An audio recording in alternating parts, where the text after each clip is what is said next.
Good morning, everyone. I'd like to call this this joint hearing for the Assembly and the Senate PERS Committee to discuss and address the implementation of AB 221. I'd like to, first of all, get started by welcoming and thanking Assemblymember Joel Anderson, the author of the bill. Obviously, this is of great concern to him. I put this committee hearing on his request so that we can address some of the questions and some of his concerns. I think today's hearing will provide us with, a good opportunity to discuss the issues surrounding the current situation in Iran and the progress being made by CalPERS and CalSTRS to comply with the specific requirements of the legislation. Obviously, I look forward to the discussions. I know that CalPERS and CalSTRS were given a list of questions that we'd like to have them address, and I'd like to encourage all the members here that are either on the PERS committee and or who aren't on the PERS committee to be willing to and free to ask any questions that they'd like to ask. At this time, I'd like to turn it over to my colleague on the Senate side, the Honorable Senator Lou Correa, see if there's any opening remarks that he'd like to make as well. Thank you. Thank you, Mr. Chair. Thank you, Mr. Chair, and welcome, Senators, Honorables. In the audience, welcomes. You're aware of the passing of AB 221 by Mr. Anderson received overwhelming bipartisan support, including my own vote. And all of us are very aware of the national and international and, of course, California's concerns with our national security, terrorism, which led to the enactment of this bill. And, of course, I'm also very much aware of the sensitive and complex nature of investments by both CalPERS and CalSTRS. As chair of the Senate Public Employees and Retirement Committee, I am looking very much forward to hearing from the nation's two largest public employee retirement systems, CalPERS and CalSTRS, regarding their divestment activities as it pertains to the California Public Divestment from Iran Act, or AB 221. And I do look forward to hearing comments from the panelists as well as the public on this most important issue. Thank you, Mr. Chair. Thank you. Thank you, Senator. I want to see if I'd like to see if Assemblymember Anderson would like to have any opening remarks at all at this time. I do. Thank you very much. I think that AB 221 isn't just my bill. It's all of our bills. Everybody stepped up. This is one of the most bipartisan bills we've ever produced. And, I'm very proud of my colleagues, and I just want to say again how much I appreciate everybody's support. I think that as we're moving forward, people fundamentally understand that Iran is not a good place to park money. I mean, here's a country that if a man cheats on his wife, the woman gets stoned. There's not a lot for women's rights. This is a country that if you're accused of being gay, you'll be hung. So we don't have much in the way of human rights. This is a country where the president has said over 300 times in the news that it's his goal to develop nuclear weapons, eliminate Israel from the face of the earth, which would be the genocide of 6 million Jews, and also take on the great Satan when referring to the United States. I think there's a multitude of reasons socially why we shouldn't be there. But there are also U.S. sanctions in place. And AB 221 aligned U.S. sanctions in our investment strategy, and that was the main focus. And three things I'm trying to accomplish today is, one, I want to hear the good news of what great progress we've made. Two, I want to explore the fact that the law has 7 points that are supposed to be reported on in every report, and I want to close the gap on the reports that we received and bring it up to the 7 points entirely. And then finally, I want to look for the checks and balances to make sure that we're doing everything we can to protect our PERS and STRS accounts for all. So, Mr. Chair, thank you so much. And, colleagues, thank you for allowing me to join you today in this hearing. Okay, thank you, Assemblymember Anderson. At this time, we have on our agenda the first individuals or group to come up and speak is the Jewish Public Affairs Committee of California. We have Mr. Mark Carroll, Chair. Welcome. And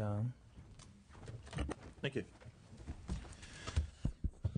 Thank you, Mr. Chairman. Cliff Berg with the Jewish Public Affairs Committee. I thought I would introduce Mark, our chair, and just offer a couple of comments and observations about the history of 221 leading into Mr. Carroll's testimony. We, both the Jewish Public Affairs Committee as well as the Simon Wiesenthal Center in Los Angeles, work closely with Mr. Anderson on AB 221. We want to thank you and Senator Correa and the members of the committee for holding this oversight hearing. I want to thank your staff for all the effort that they put into spelling out the issues and working on the hearing. We think obviously this is an extremely important issue to California, an extremely important issue to the Jewish Public Affairs Committee. As you pointed out, this legislation passed, I think, the Assembly 75-0, passed the Senate 35-0, the Assembly 75-0 in 2007. And the issues in 2007 that I think resulted in that overwhelmingly bipartisan support was an Iranian government that made it clear that they were intent upon developing a nuclear weapon that they intended to use against Israel, that they were a government that was persecuting their own people, whether it be gays, whether it be union members, whether it be pro-democracy demonstrators. It was a government that was funding terrorism around the world, terrorism against Americans in Iraq, terrorism against Israel in the Middle East, terrorism against civilians around the world, whether in Argentina or in other countries where they brought the war to those innocent civilians.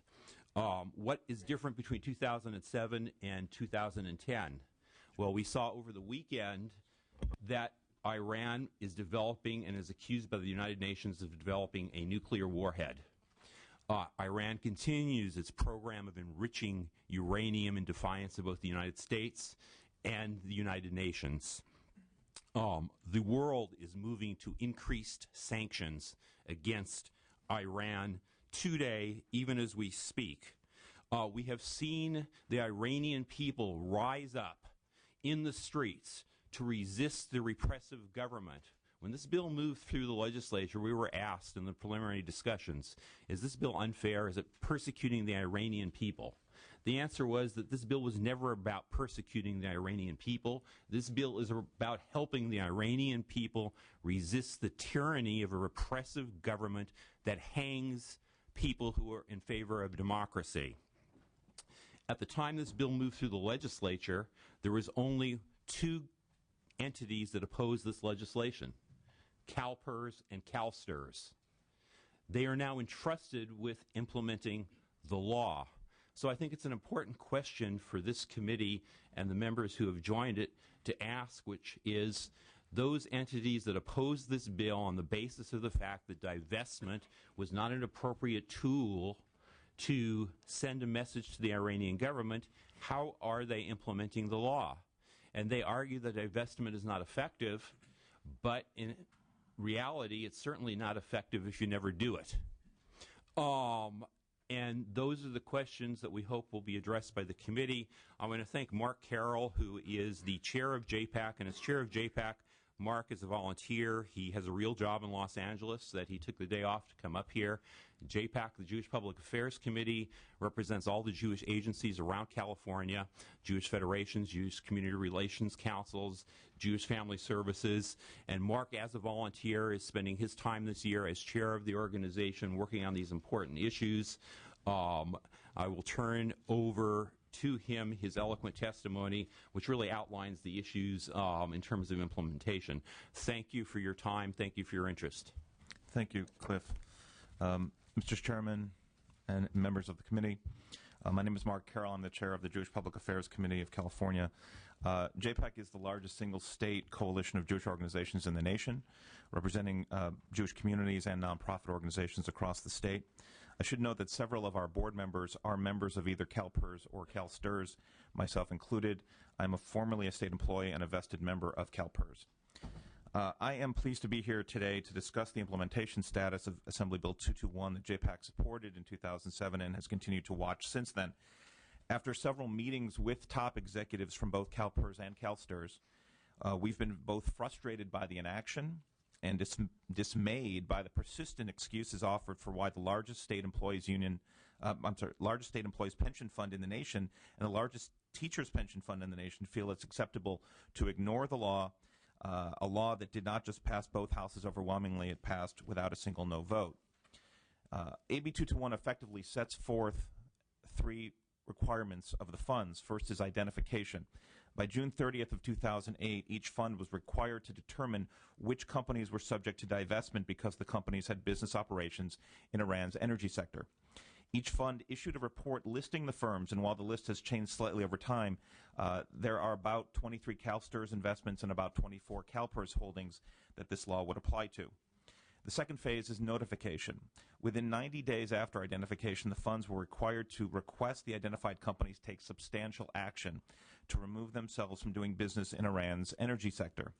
And the funds are supposed to continue to review the activities of those companies every 90 days thereafter. Any identified company that fails to complete substantial action within 1 year is subject to the next step, which is liquidation. If no substantial action is taken by the companies within a year of being notified by the funds, then the funds are required to divest their holdings in those companies within 18 months. Note that that's the law's deadline to completely divest, not the beginning of the process. So AB 221 lays out this detailed timeline and action plan. The funds are required to determine if companies have taken substantial action or made significant progress towards substantial action within 1 year after the initial notification, and that would be September 28, 2009. Companies failing to complete substantial action within that 1 year are subject to Subdivision H, which is the liquidation section. That requires the funds to completely divest from those companies within 18 months. In other words, no later than March 28th of this year for companies originally identified of last year. That gives them 1 more month to continue the process of divesting, but we see no suggestion that they've even begun the process. Both CalPERS and CalSTRS have, in our view, ignored this requirement. They've not reported whether companies have taken substantial action or progress, and they've not provided any information on actions taken by companies along this timeline and whether they plan to divest from any identified company. In the August 25th letter CalPERS wrote to Chairman Hernandez on page 2, paragraphs 3 and 4, the letter seems to say that based on legal advice from their fiduciary counsel and the financial impact of liquidating those investments, that due to its quote-unquote fiduciary duty, CalPERS will not divest. Based on conversations JPAC representatives have had with the CalPERS officials, and we've met with them several times, their position seems to be that AB 221 allows consideration of fiduciary duty. Fiduciary duty does not allow them to incur costs. Divestment always involves costs, and therefore no divestment.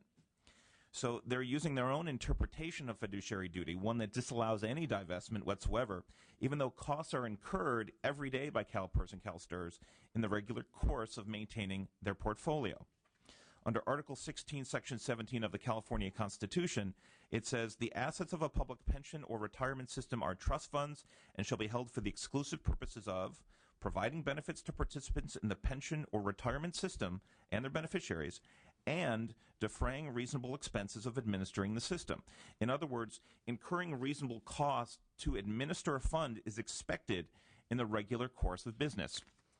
Putting aside the issue of whether the costs incurred to sell these investments is a violation of fiduciary duty, one has to ask whether holding these investments is a violation of fiduciary duty. On April 21st, 2008, the CalPERS board adopted their most recent statement of investment policy for global proxy voting, where they explained their definition of fiduciary duty. They said the CalPERS Board of Administration functions as fiduciaries, and as fiduciaries they must discharge their responsibilities in accordance with the twin duties of loyalty and care. The duty of loyalty requires the board and other CalPERS fiduciaries to act solely in the interests of members and beneficiaries. Under the duty of care, the board and other CalPERS fiduciaries must manage fund assets as a quote-unquote prudent investor. More explicitly, CalPERS fiduciaries must seek to maximize investment returns while minimizing risk of loss. That's a quote. Note that while minimizing risk of loss is mentioned, incurring administrative costs is not mentioned. So under this definition, CalPERS and CalSTRS are arguably violating their fiduciary duty, since the companies identified as doing business in Iran's energy sector are at risk of losing significant value if increased sanctions are imposed by Congress and the Obama administration. And this is not an idle concern, as both houses of Congress have already passed separate sanctions bills, which are now being reconciled in conference committee. Iran's economy is currently in a vulnerable state. International isolation, inadequate foreign investment, declining oil production, rising domestic energy consumption, high inflation, and political unease all have contributed to Iran's economic condition.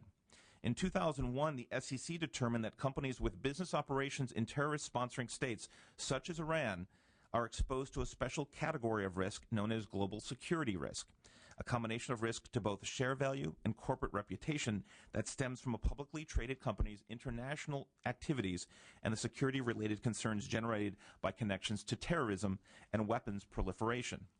Under U.S. law, pursuant to the Iran Sanctions Act of 1996, all U.S. and foreign companies that have invested more than $20 million in Iran's energy sector since August 5th of 96 are liable to be sanctioned. The number of sanctionable companies is less than 20, and all are foreign. Many of these companies are the same ones identified as investments by California's pension funds. Roger Robinson, CEO of RWR Advisory Group, a Washington, D.C.-based research and consulting firm specializing in the assessment and management of global security risks, stated, investments in companies with certain ties to Iran encounter special reputational risks that can have an impact on share value, often in a manner that is asymmetric to the actual business activity in that country. Other companies, not in the energy sector, mind you, like Siemens and Lloyd's of London, are pulling out of Iran due to economic pressure. But many of the companies identified by CalPERS and CalSTRS are not changing course and continue to do business with Iran. So as the U.S. gears up for increased crippling sanctions on Iran, and other companies are seeing the risk posed by doing business in Iran, and experts discuss the risk of declining valuation, CalPERS and CalSTRS continue to maintain those holdings. How is this financially prudent? And really, what is the cost of supporting terrorism? 13 other U.S. states have laws similar to AB 221. Florida, the first state to pass Iran divestment legislation in June 2007, just months before AB 221 passed, has pulled $1.15 billion worth of pension money out of 24 foreign companies doing business in the energy sector in Iran and Sudan. And Georgia and Illinois have divested a combined $200 million. Why haven't California's funds followed suit? It goes without saying that CalPERS and CalSTRS' fiduciary responsibility is critical to California public employees and teachers. But have CalPERS or CalSTRS calculated the cost of transferring investments that fall within the scope of AB 221 to other funds? Under the Protect Florida's Investment Act, the Florida Board of Administration divested from companies doing business in Iran's energy sector at an estimated 0.06% cost. Wouldn't CalPERS and CalSTRS, with their expertise, be able to achieve similar results? CalPERS and CalSTRS opposed the bill when it was under consideration, and they have been dragging their feet ever since to remove 1 single cent from companies doing business with a country that the U.S. State Department in their 2008 country reports on terrorism called the world's most significant state sponsor of terrorism. Maintaining investments in companies investing there is clearly not the most prudent place to invest California's public employees' pension funds. Let me end, well, in the CalPERS report from this year on page 4, let me read for you from their report's conclusion. CalPERS will continue to identify, monitor, engage with companies in the portfolio, and review their status under the Iran Act. We don't need CalPERS or CalSTRS to continue monitoring. We need them to act and divest from their identified holdings. Let me end by expressing my view that this is not really about fiduciary duty. It seems to me to be about CalPERS and CalSTRS not wanting the state legislature and governor to tell them how to determine their investments. Unfortunately, they don't get to make that choice. The law has been enacted, and they need to comply. CalPERS and CalSTRS need to remove their investments from companies doing business in Iran so that their investors, the public, working men and women of California, do not suffer as a result or unknowingly assist a reprehensible regime. Thank you. Thank you. Before we have the next presenters come up and speak, I want to give the members an opportunity to ask any questions. I wasn't sure if there's any at this point. Okay. Seeing none, we're going to have the California Public Employees Retirement System, CalPERS. We have Mr. Joseph Deere, Chief Investment Officer, Ann Simpson, Senior Portfolio Manager, Global Equity. Welcome.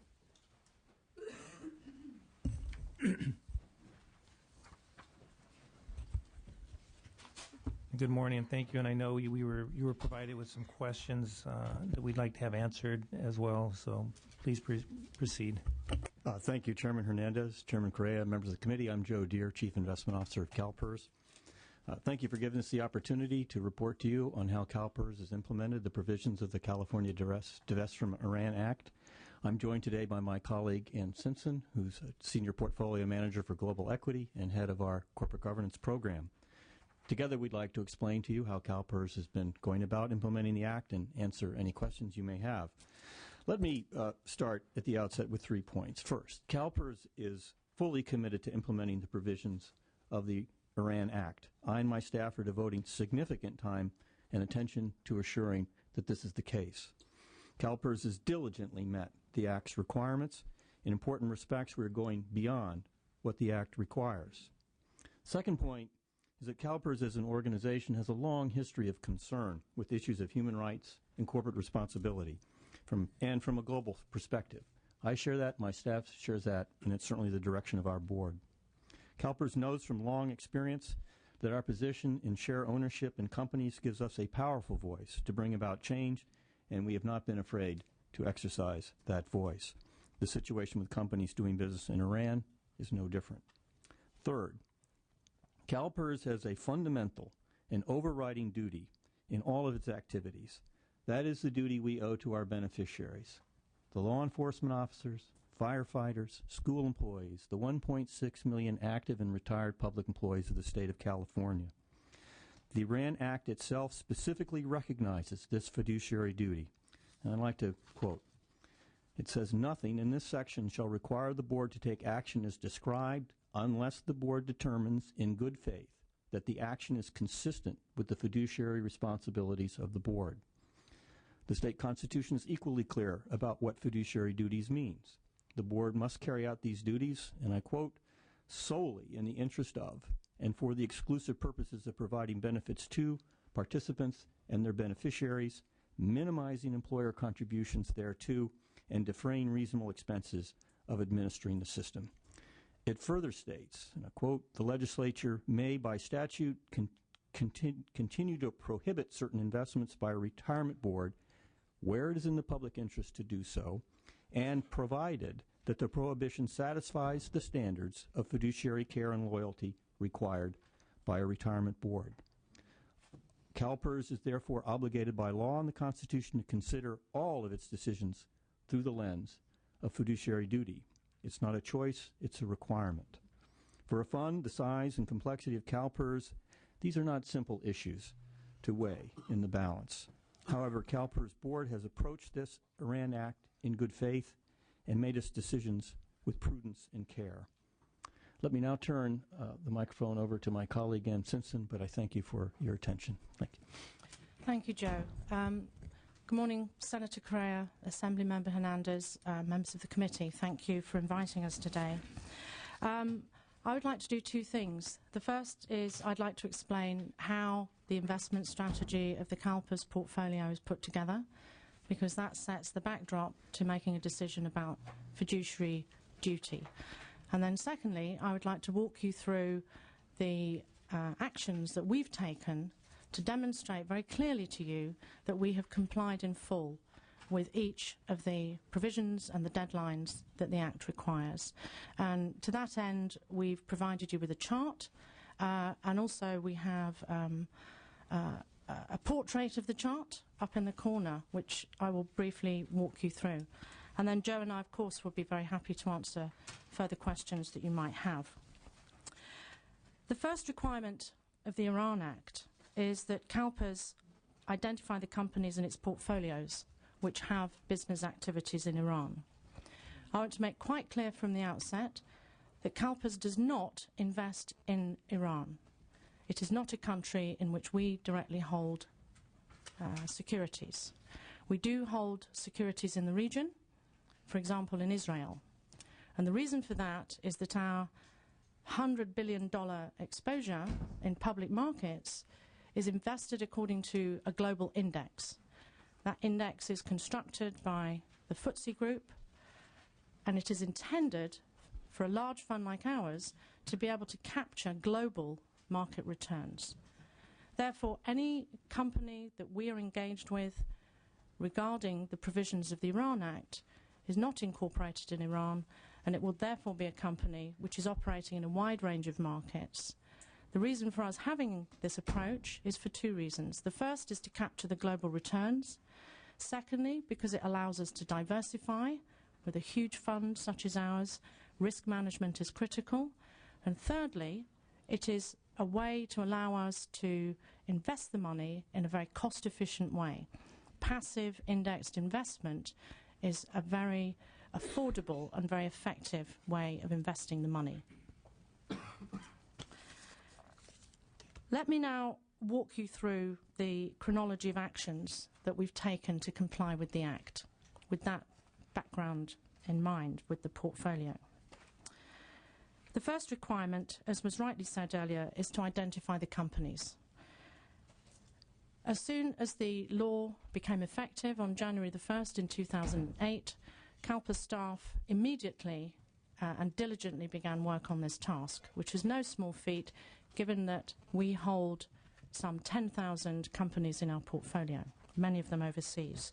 The majority of our global portfolio holdings are outside the US. It's important to remember. In order to help us with this, although it's not required by the Act, CalPERS took on an external independent research firm with expertise in this area in order to determine which companies were engaged with business operations in Iran.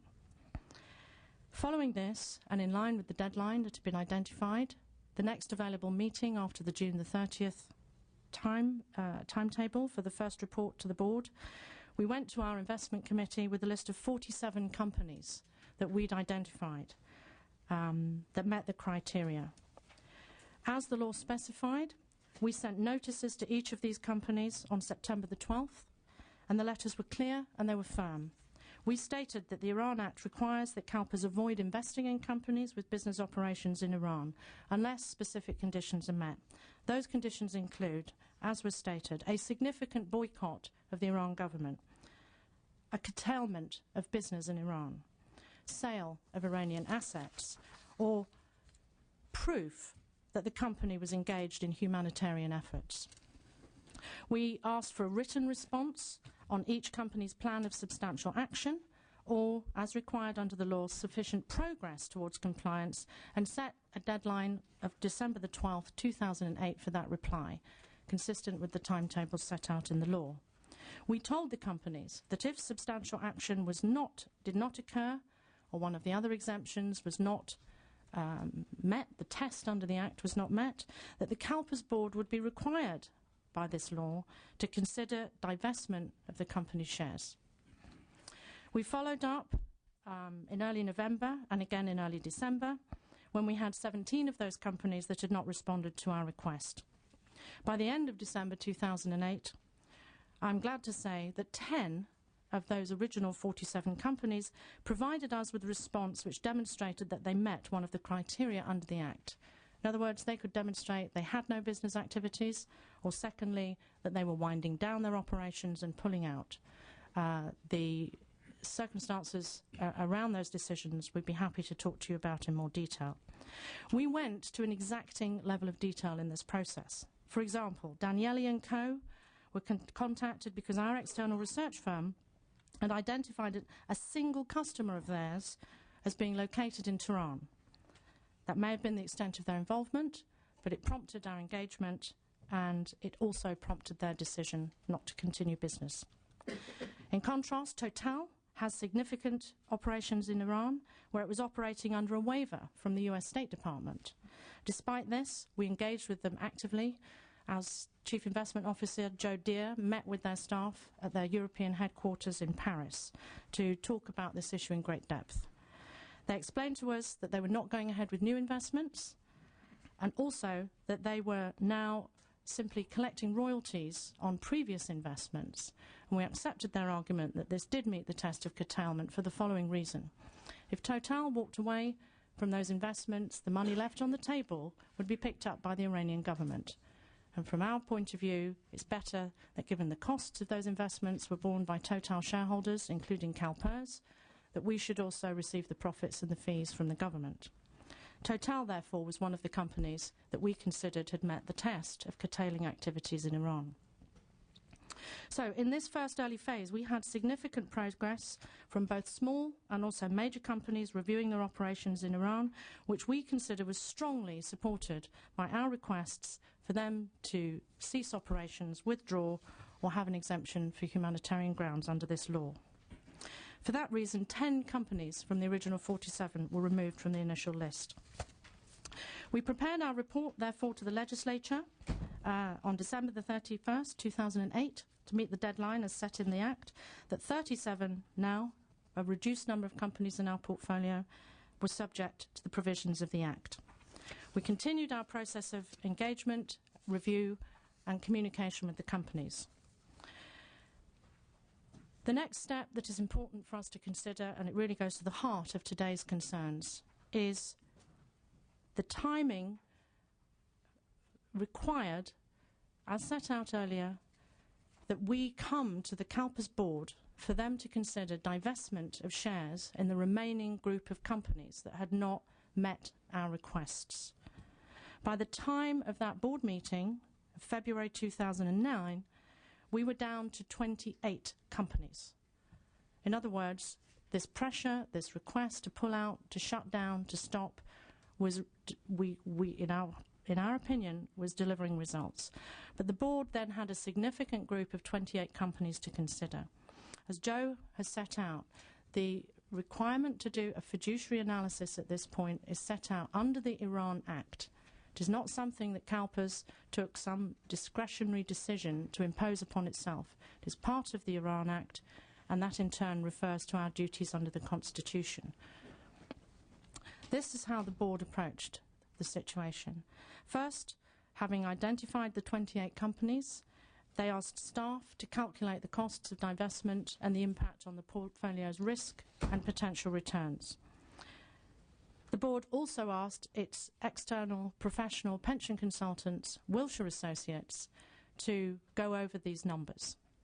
We've provided to you the detailed calculations that Wilshire have produced this January, and I want to assure you that not only did the board ask for this calculation to be done in February, it was repeated in July, and it's just been done again, because as companies pull out, as we call upon them to do so, the group of companies shrinks, and therefore the numbers change. So this is an important point, that we're continuing to assess the economic impact, which is part of our fiduciary duty. The costs that were most recently calculated by Wilshire, you'll see are in the letter, but they are not trivial. The costs simply for the transactions themselves, bear in mind the size of our portfolio, bear in mind the size of these positions and how much money we have got to unload in any particular divestment, range at best from nearly $6 million up to as high as over $23 million, simply in transaction costs. Wilshire has also considered what would be the impact on the risk that we take on because of the reduction in diversification and the increased tracking error and volatility that will bring. And you will see they give a range of estimates from high to low, but their estimate, professional estimate, is that in each 5-year period, there will be 1 year where we can expect to win or lose $127 million, which is due to the increased tracking error by taking out the current group of international oil and gas companies. And of course you will appreciate that when we look at selling a company like Shell, Shell is operating in 122 countries. So in selling Shell, in terms of your global diversification, you're also losing your exposure to a wide range of other activity that Shell is involved in.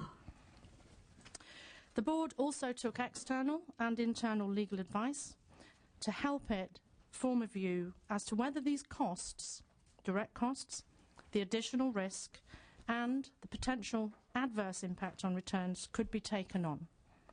In good faith, they concluded at that point that those costs could not be incurred and be consistent with the fiduciary duty, which the Iran Act requires that they consider. Since that time, staff have continued to monitor its portfolio with great care. We haven't treated this as a one-time activity and a tick-the-box compliance with this Act. Our intention is to fulfil not just the letter of the law with this Act, but also the spirit. We've identified 7 new companies which are in our portfolio, and we've started the investigation process with them. Letters have been sent, and we're following up. We've also continued to have meetings with companies to reinforce the message about pulling out and shutting down, and to ask boards to report to us about their approach to the risk management strategy that they're employing in the light of the potential sanctions, the instability, and events that have taken place since the controversy of the elections and the repressions that took place. In addition to our meetings with Total, the French company, Joe met personally with senior staff from Lukoil, the Russian company. Our staff participated in a Russian investor analyst forum with Gazprom, another Russian company, which until a couple of weeks ago had not replied to any letter, email, or further contact we'd had, but we've finally got through to them and we're engaged in a conversation. And we are planning a meeting with Shell, and we're just working out a date for them to come back to us for the second time and talk about what's happening. I'd like to include my section of this presentation by saying our work on these crucial matters has been carried out diligently, with great care, and I know from our staff, with great commitment as well. However, we know that the board's duty, set down in the law and the Constitution, is that these decisions ultimately must be taken with a framework of fiduciary responsibility. Had the law been written in a different way, perhaps the board would have had the opportunity to consider this from a different point of view.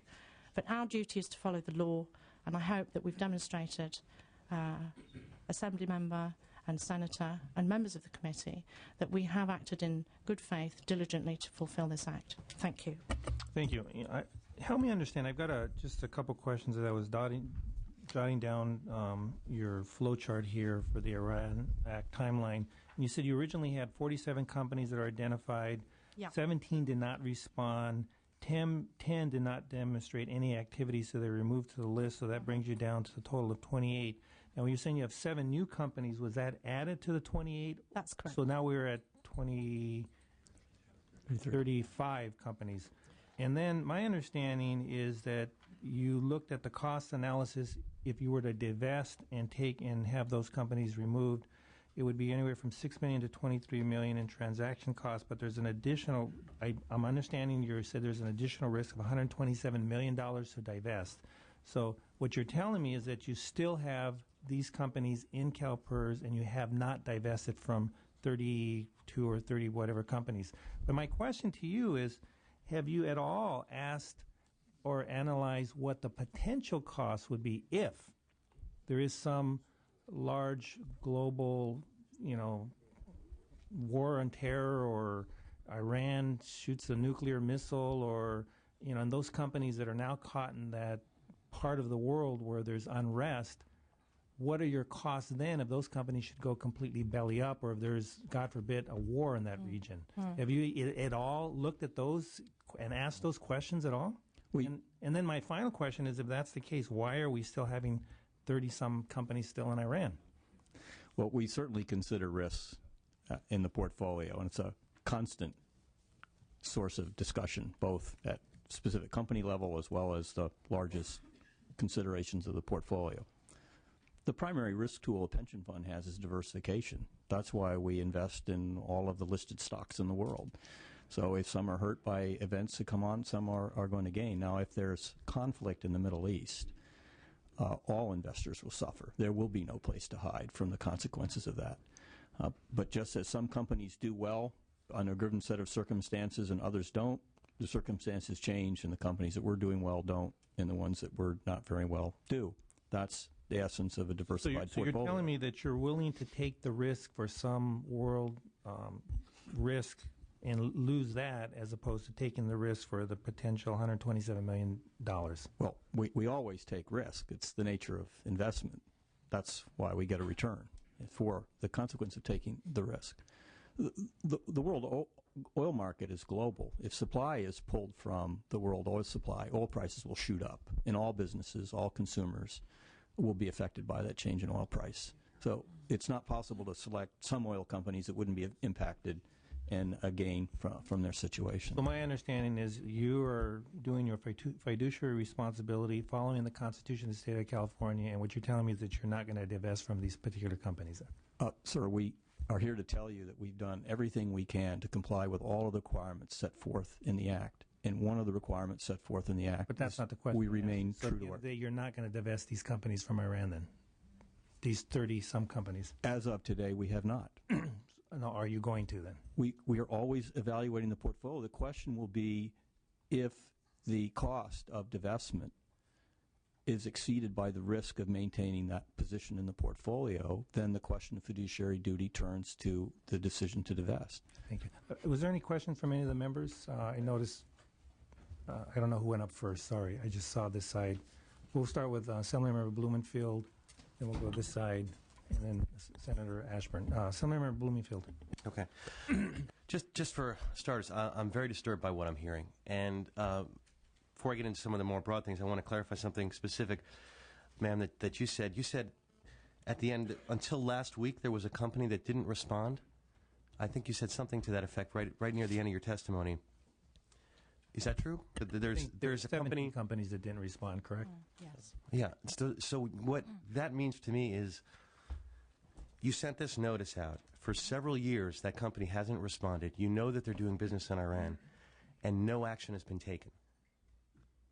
I mean, it's one thing when you say you're engaged with the company, but how does that meet your responsibility of engaging with these companies if you haven't had an interaction with them until last week? Well, it's a good point because engagement is a two-way street. And what we do and are committed to doing is making sure that we've delivered these letters, not through the mail, by courier. If necessary, in the case with another company, a Chinese company, translating it into Mandarin and sending it to the parent company. So now, in 3 years, engagement has meant they finally responded last week. Is that right? it's quite correct, and they're not the only company. And I'm using Gazprom as an example. Well, I would contend engagement, if that's your vision of engagement, then we need a new dictionary. I mean, that is utterly ridiculous to me. I mean, how can that qualify as engagement under the law? I mean, you yourself talked about how you've not only met but gone beyond, and you're engaging in this process, and I hear that with some of these other companies, but then you mention a company that has had zero engagement, and yet we didn't divest or do anything from them, and your responsibility under this law is to engage with them. Tell me how that jives. Well, it's a different time perspective, I'm afraid. We have a duty to make all of our efforts as we have. The example I'm giving you is a company which has finally come into a dialogue, not just with us, but with other investors on this issue, which is good, because I would suggest that companies in Russia are not familiar with this agenda. And one of the things that we're doing for many of these companies is raising this whole agenda for the first time in a new way. They've not thought about their relationship with their shareholders, and that shareholders may have questions such as those which are contained in the Act. Well, I'll move on, but I'll contend that, to me, engaging, several years going by and just getting a letter last week is a failure to engage, and I don't think there's any way around that, but we can disagree on that for the moment. Let me follow up, if I can, with Mr. Bloomfield before you leave that point, which I think is an important one. You're right. It is kind of disturbing when you don't have a response, and I understand that these other companies may not be doing business as we do business here. So my question would be to you, how do you turn that dynamic to make sure that people understand that, yeah, we're not the biggest investors around, we're not the only ones, but we're pretty big. So how do you bring attention to the fact that we mean business? I mean, it's an open-ended question for you, but I think it's one that I want to figure out how it is that, we let people know that these are important matters. And yes, it takes time to translate to other languages, but what is it that we need to do to get people to say, you know what, we mean business? Just a general question to you. And On this issue, I appreciate what you say. Are you only using letters to contact these? Because here, I have press releases and articles where, say, you mentioned Russian. Gazprom, which is a Russian-owned company, Reuters reported that they fully intended increasing their position in Iran in 2008, February 19th of 2008. I went to some of these companies and I went through their press releases. If the press release tells, or the articles from the financial magazines say that they're going to increase their presence, it's a little confusing to me why you're even having to deal with talking to them when they're clearly stating what their corporate goals are.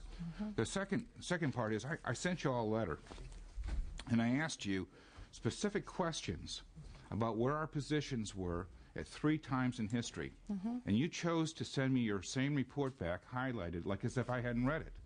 That wasn't my question, and you didn't give me the answer. And after hearing what my colleague had asked you, I'm concerned that this was just a feint not to answer the questions. So I took the liberty of looking up industry centers, Yahoo Finance, major integrated oil and gas, and it looked for leaders in net profit, in leaders and laggers in net profit. And what do you know? Royal Dutch Shell is in the latter.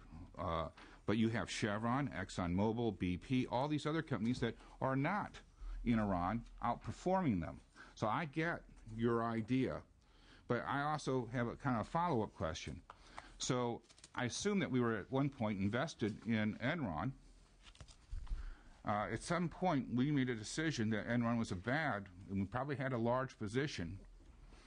At some point, we made that decision, and we were able to pull out. But somehow, when it comes to the Islamic Republic of Iran, we have difficulty. Now, with the companies that you mentioned, can you tell me if any of those companies are also covered by Paul Koretz's Sudan bill? Because, see, I went back and I looked, and had you answered the questions I had asked you, we would have some answers to this. Instead, you chose to blow it off and not do it. But CalSTRS answered it, and when CalSTRS gets here, I have specific questions for them because they were very helpful in answering my letter. But let me just go back here and... Assemblyman, I have a copy of our reply here. Perhaps internal delivery hasn't been as good as it should be. Can I pass it to you? Absolutely. I'd love to see it. Because it would have been extremely rude of us not to answer, and indeed we did. Mr. Chair, Mr. Anderson makes a good point. Let's look at that letter because I think he's asked a question of CalPERS, and they need to respond on point. You know what? I didn't get this, and so I apologize. What's the date on the letter, Mr. Anderson? February 10th of this year. Our reply was February 17th. So let me go through and take a look at this and revisit it real quickly. Thank you. We'll come back to Assemblymember Anderson. We have quite a few people that are interested in asking some questions. I have on my list, we're going to go with Assemblymember Estandi first, Assemblymember Ruskin, and then Assemblymember Ashburn, Assemblymember Fuhr, and now Assemblymember Furutani. So we'll go in that order, and then what we'll do is we'll ask they'll allow them some time to ask questions. We'll come back to Assemblymember Anderson, allow him to read, and then finish up with some of those. Yes, sir. Mr. Bloomfield wasn't done. I think I interrupted him, so give him the courtesy of finishing his question if you can. All right, then we'll go back on the list. Go ahead, by all means. So many questions, it's hard to limit it to 2 here, but what I'm hearing fundamentally is that what you're saying is that fiduciary responsibility trumps everything, and basically, in many ways, makes the bill null and void.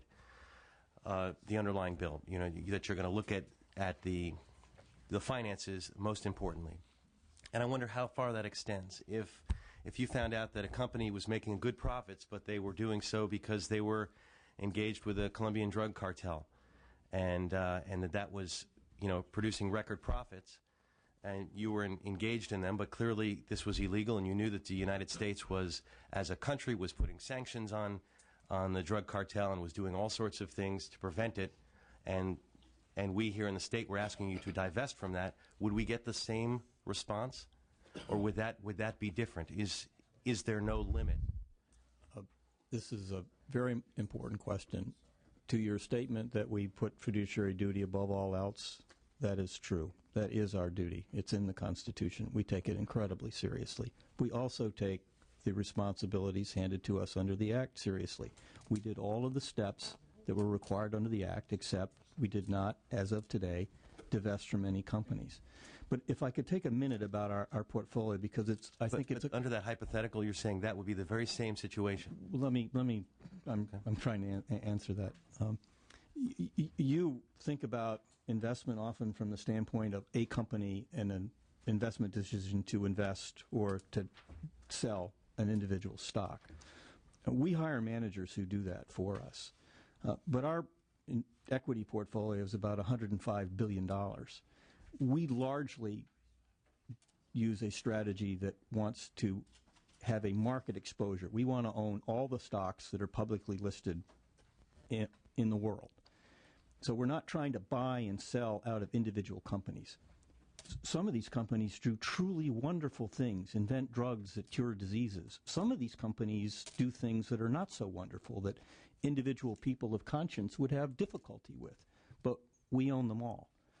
If a company violates the law, they're subject to sanction of the appropriate governmental authority, and the market will recognize the earning hit by that, and that will be reflected in the portfolio. But my point, sir, is that we simply are not day-to-day looking at 10,000 companies trying to decide if they're doing something good or they're doing something bad. The market's pretty good at sorting out who the winners are and who the losers are over time. But our strategy is this market exposure.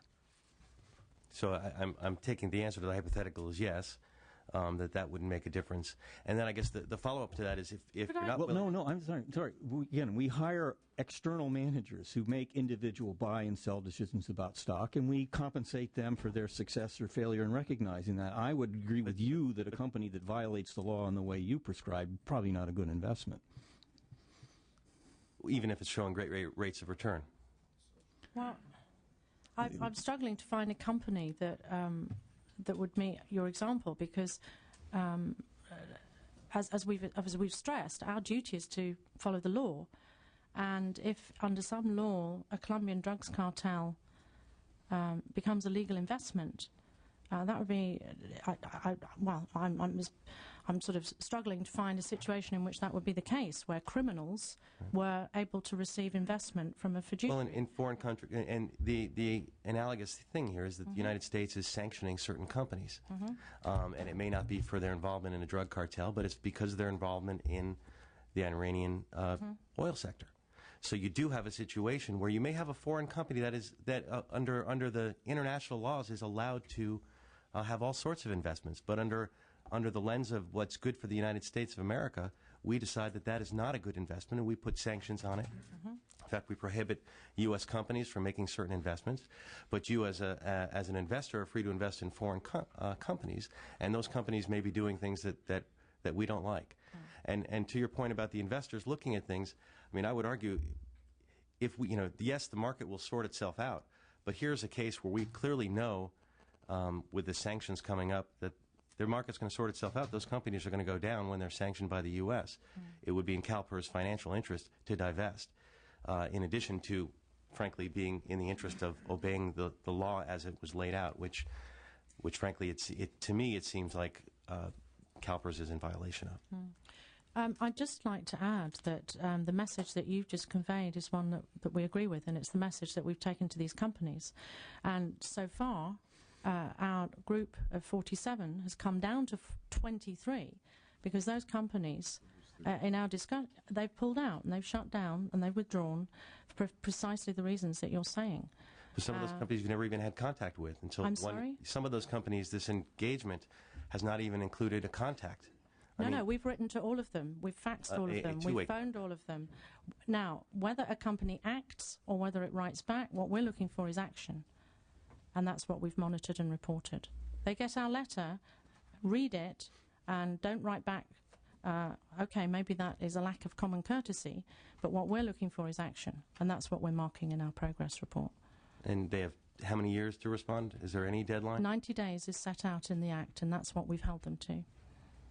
Except for the ones that don't respond. No, then we've taken them according to the timetable. That group of companies has been taken to the board, which the board then has to make a determination about whether to sell those shares or to hold those shares via a fiduciary analysis. But that on staff, and this is where we're going beyond what the Act actually specifies, we've continued with that pressure. That's why Gazprom was not let off the hook. And I'm glad to say that it's taken time, but we have not gone away, and we've kept banging on their door, and that door is finally opened. I don't want to take up all the time. Okay, we have Assemblymember Mastandi next. Yeah. Thank you, Mr. Chair. Ms. Simpson, you mentioned if the legislature would have written the law differently, you would have been able to comply easier, I guess was the assumption. Can you explain that a little bit? Yes. The law requires that the fiduciary duty prevail, and that's quite proper because the duty is set out in the Constitution, and no law can be written which is going to be in conflict with the Constitution. However, if the law, for example, contained a provision which would indemnify the pension fund for any losses suffered by compliance with the law, you would neutralise the fiduciary argument at a stroke. That provision is not there. I obviously was not here at the time when the bill was drafted, but that seems to me the critical issue is if there is a cost, who bears the cost? Is it the members of the system who have to increase their contributions if there's a cost? Yes, it will be. Or is there an indemnification? So, Joe, would you like to add to that? Well, I think that's clear. I mean, that would change it all because then the cost wouldn't be an issue, and we could do exactly what the Act says with respect to arriving at the end of a chain of action, conclude that divestment was the step to take. So do you need indemnification for the loss that would, I think you call it your opportunity cost loss or whatever it is, for that projected amount, or indemnification for being sued by shareholders, or what exactly would you want? For the costs incurred. Yeah. And that could be determined after the fact. Yeah. And as some other members, I think, stated, if I heard, there are certainly ongoing costs that you have when you make transactions and so on. Sometimes you win and lose, and you obviously don't know ahead of time. But so I don't know how or if the state could take on that liability, because I do know there's a part of the Constitution where you can't take on a unknown ongoing liability. And I don't know if that would fall into that or not. But what if you just had indemnification for, it might be the same thing, for not being sued for that reason? Would that cover the... Well, we do as individuals. We just don't have for the fund. Individual board members Correct. do. But as a entity itself... System, yeah. Well, the point, Assembly Member, is that if there was compensation for identified loss incurred as a result of divestment for purposes other than our fiduciary duty with respect to the beneficiaries, then there would be no loss to the system, and we could do everything the Act requires that you expect, which is the divestment of the companies. I don't know about the further legal point about whether that could be done, but we can calculate it after the fact. We give you estimates going forward, and they're both positive and negative in terms of the potential impact on the portfolio. But that would remove the cost issue. I should note here, because it was mentioned earlier, we do incur costs administering the Act. All of this activity that Ann Simpson described to you is cost of staff time, cost of engaging experts, cost of acquiring data, and so forth. So we definitely have incurred some costs in administering the Act. So we not have an instruction where we can't incur any costs with respect to this. I just think $100 million, which is one estimate of the tracking error, is real money, and it should be considered. And I wasn't here either when the bill was passed. I don't know if these discussions occurred in the context of the bill moving through or not. Maybe they did, or maybe some other members can maybe Senator Anderson can mention that. But one last question: if the sanction bill moves through the Congress, or the President signs a sanction bill, does that affect your behavior? Then does that make this moot, or what would be the effect of that? Believe me, investors are looking at what the Congress may do and trying to determine what the impact is on portfolio company. And that is occurring every minute of the day. What would the likely outcome be in Congress, and how would companies be affected? As Ann mentioned, a company like Shell operated in 122 companies, and they can't sell refined oil products in Iran. Maybe it would have an earnings impact, in which case there would be an adjustment in the stock price. But it's not going to produce a catastrophic loss in the value of Shell. Mm-hmm. I mean, it's just, that's just too huge. These companies, these large integrated oil companies are, incredibly large enterprises. And lastly, I think it's basically an impasse, though. I mean, you're saying you're not going to violate your fiduciary responsibility because you have a legal opinion that says that you have that, and you'd be violating it by following through with those remaining companies, whatever it might be. So I guess your response is we're not going to violate that, and that's still you feel you cannot, you're not in a position to do that. So I guess I'd forward my question. Anybody else that could talk about if indemnification cures that, or if that's a true path or not. Yeah. Thank you, Mr. Chairman. I believe Senator Ruskin was next. Had a question. Yeah, thank you, Mr. Chair. I've got two general questions. My first is I want to clarify what it is you may be wishing for in the legislation. I'm looking at Assembly Bill 221, Chapter 671. Mr. Ruskin, can I be rude and interrupt you very quickly? I've got to run, but I just wanted to, Mr. Chair, as well, I want to follow up with you later on the issue of fiduciary and the interpretation and some other aspects. If I can, I like Mr. Mustandi's discussion, but I do want to follow up with you on the interpretation of that and how we can address that. But sorry, Mr. Ruskin. Sure. So I wanted to clarify what it is you wish were in the legislation. I'm looking at, this is chaptered, so this must be the final bill. It says signed by the governor.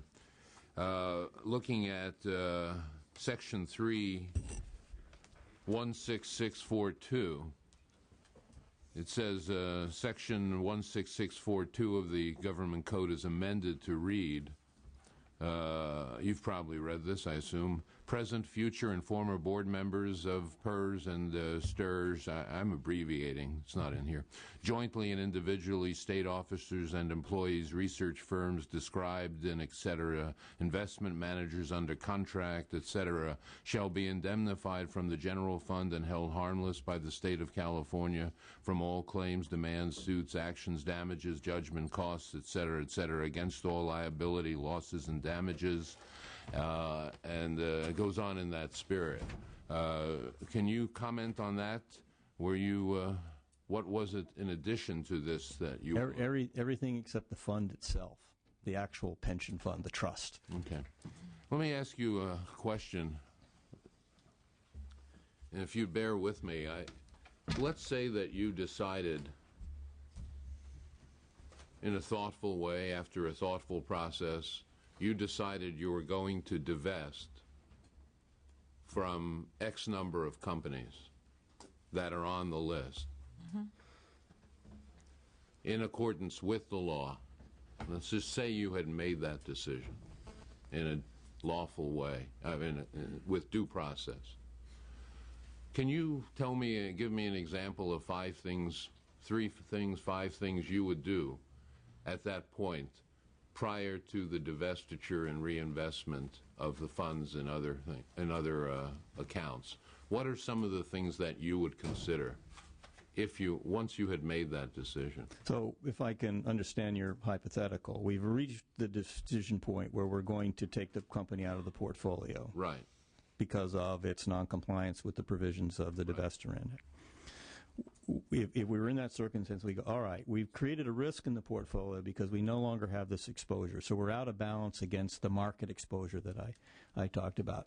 How could we compensate for that risk? Is there another position that we could put in the portfolio, or could we take something else out that counterbalanced it? Could we buy a hedge in the market and hedge out the risk? Those would be the kinds of questions we'd ask. Okay. Because what I'm going to contend is that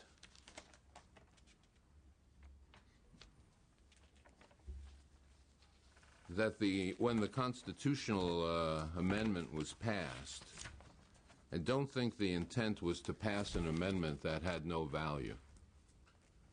I think when under Prop 162, it gave the legislature, it retained its authority to, by statute, quote, continue to prohibit certain investments by a retirement board where it is in the public interest to do so, and provided, and let me stop there. So it gave the legislature the continued ability to prohibit investments where the legislature felt it was in the public interest to do so. I don't think it would give it that right, were it ipso facto to be something that could be denied by any reasonable person, given the knowledge that any divestiture would result in a transactional cost, for example, that you cite, or an exposure to a different kind of risk. And so I believe when it continues on and says, and provided that the prohibition satisfies the standards of fiduciary care and loyalty required of a retirement board pursuant to this section, and then goes on to talk about what that is, I believe that what it is saying is that it's requiring you to discharge the divestiture responsibility in a way that's not willy-nilly, in a way that doesn't just say, oh, we're going to divest from these things, period. But that you're going to do exactly what you described to me when I asked you the hypothetical question, that you are going to look at how best to offset the risk. And I believe that unless you interpret the Constitution to be of no value in that section, that it is simply one section blocking another section, the only reasonable interpretation of it is that you will divest according to the statute, the due process required by the statute, in a way that is in the best interests of those who profit by the investment. Once you make that decision to divest, that you won't do it in a way that's just willy-nilly or irrational, but at that point is in the best interests of the participants of the fund, according to the very, very same process that you outlined to me. So I don't really think you're in a quandary of how to uphold both elements of the Constitution. I think a reasonable person would take the interpretation that I have just taken. Otherwise, the constitutional amendment in the real world is meaningless, and I don't think it's meaningless, nor was intended to be in a realistic way meaningless. I think your interpretation is rendering it almost meaningless, as many of the members here have been trying to point out. I accept the logic of your point. You asked me a hypothetical that jumped past the invocation of fiduciary duty, and I told you how, as an investor, we would answer that investment question. But the statute that you cited says, provided that the prohibition satisfies the standard of fiduciary care and loyalty required of a retirement board. That is the duty to all of the beneficiaries for the purposes of the trust fund, not the purposes of other objectives, however worthy they may be. Yeah, and okay? I mean, that's where we disagree, I think. I don't think you said that my question jumped over the fiduciary responsibility. I just simply asked you to arrive at your fiduciary responsibility so that you could carry out the law and carry out your fiduciary responsibility. So we have a difference of interpretation. Well, I'd love it at leisure to come back and talk about this some more with you if you'd like. Could I add a very brief point which might be helpful? You'll see from the letter that Wilshire provided, these are our external expert consultants, The reason that they're giving us a range of from under, lowest to potential highest costs is because we ask them to optimize. In other words, what's the best alternative? And part of the challenge for CalPERS is we're just so big that when we move markets, when we sell. And the other thing is that in this situation, we're dealing with international oil and gas. So if we were dealing with footwear or retail or smaller sectors, the substitutability of companies is something where you've got better options. To knock out international oil and gas is a very, very significant impact on the portfolio. So I just want to assure you that when we went to Wilshire, they were instructed by the board to look for the best case alternative to optimize these opportunities, not just, as you say, willy-nilly. So, well, I wasn't suggesting no. you did it willy-nilly. I was simply saying that no one would expect you to do anything willy-nilly. No. And therefore, you could carry out the divestiture and simultaneously respect your fiduciary responsibility. Mm-hmm. That's my very point, that no one would expect you to take any step willy-nilly. No. Okay, thank you. I believe next on the list is Senator Ashburn. Thank you, Mr. Chairman. The conversation here is very upsetting because the legislature, on behalf of the people of California, enacted a statute. There's no confusion about what this statute was intended to accomplish, and it was intended to accomplish divestiture. That has not happened. Now, let me ask first on the question of the actions taken, 47 companies divided now to 20. But isn't the reality that in the case of all 47, Ms. Simpson, that no divestiture has taken place? That's correct. So it's relatively meaningless to have a division of the 47 companies to 20 companies because in no instance has divestiture taken place, contrary to the intent of the legislature on behalf of the people of California. Mr. Deere, you said something that's very concerning to me, that the system hires managers and then relies on the managers.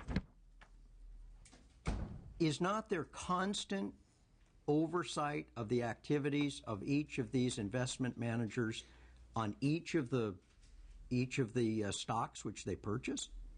Of course. And you said you want to own them all. So how does that match the fiduciary responsibility of the board or you? If because there's some really lousy stocks out there. They're not performing very well, and you want to own them all.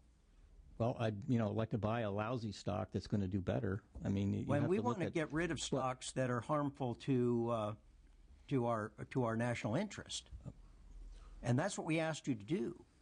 Now, you used a different criteria a minute ago when you want to own them all, and we're saying to you that you will not own these stocks in companies that pose a risk to the people of our country. Senator, I described our strategy, which is in fact to have an exposure through our equity portfolio in general that reflects the world market capitalization of all the publicly traded stocks in the world. The principle behind that is, one, very low cost of investment. We essentially get this market exposure at no investment management expense.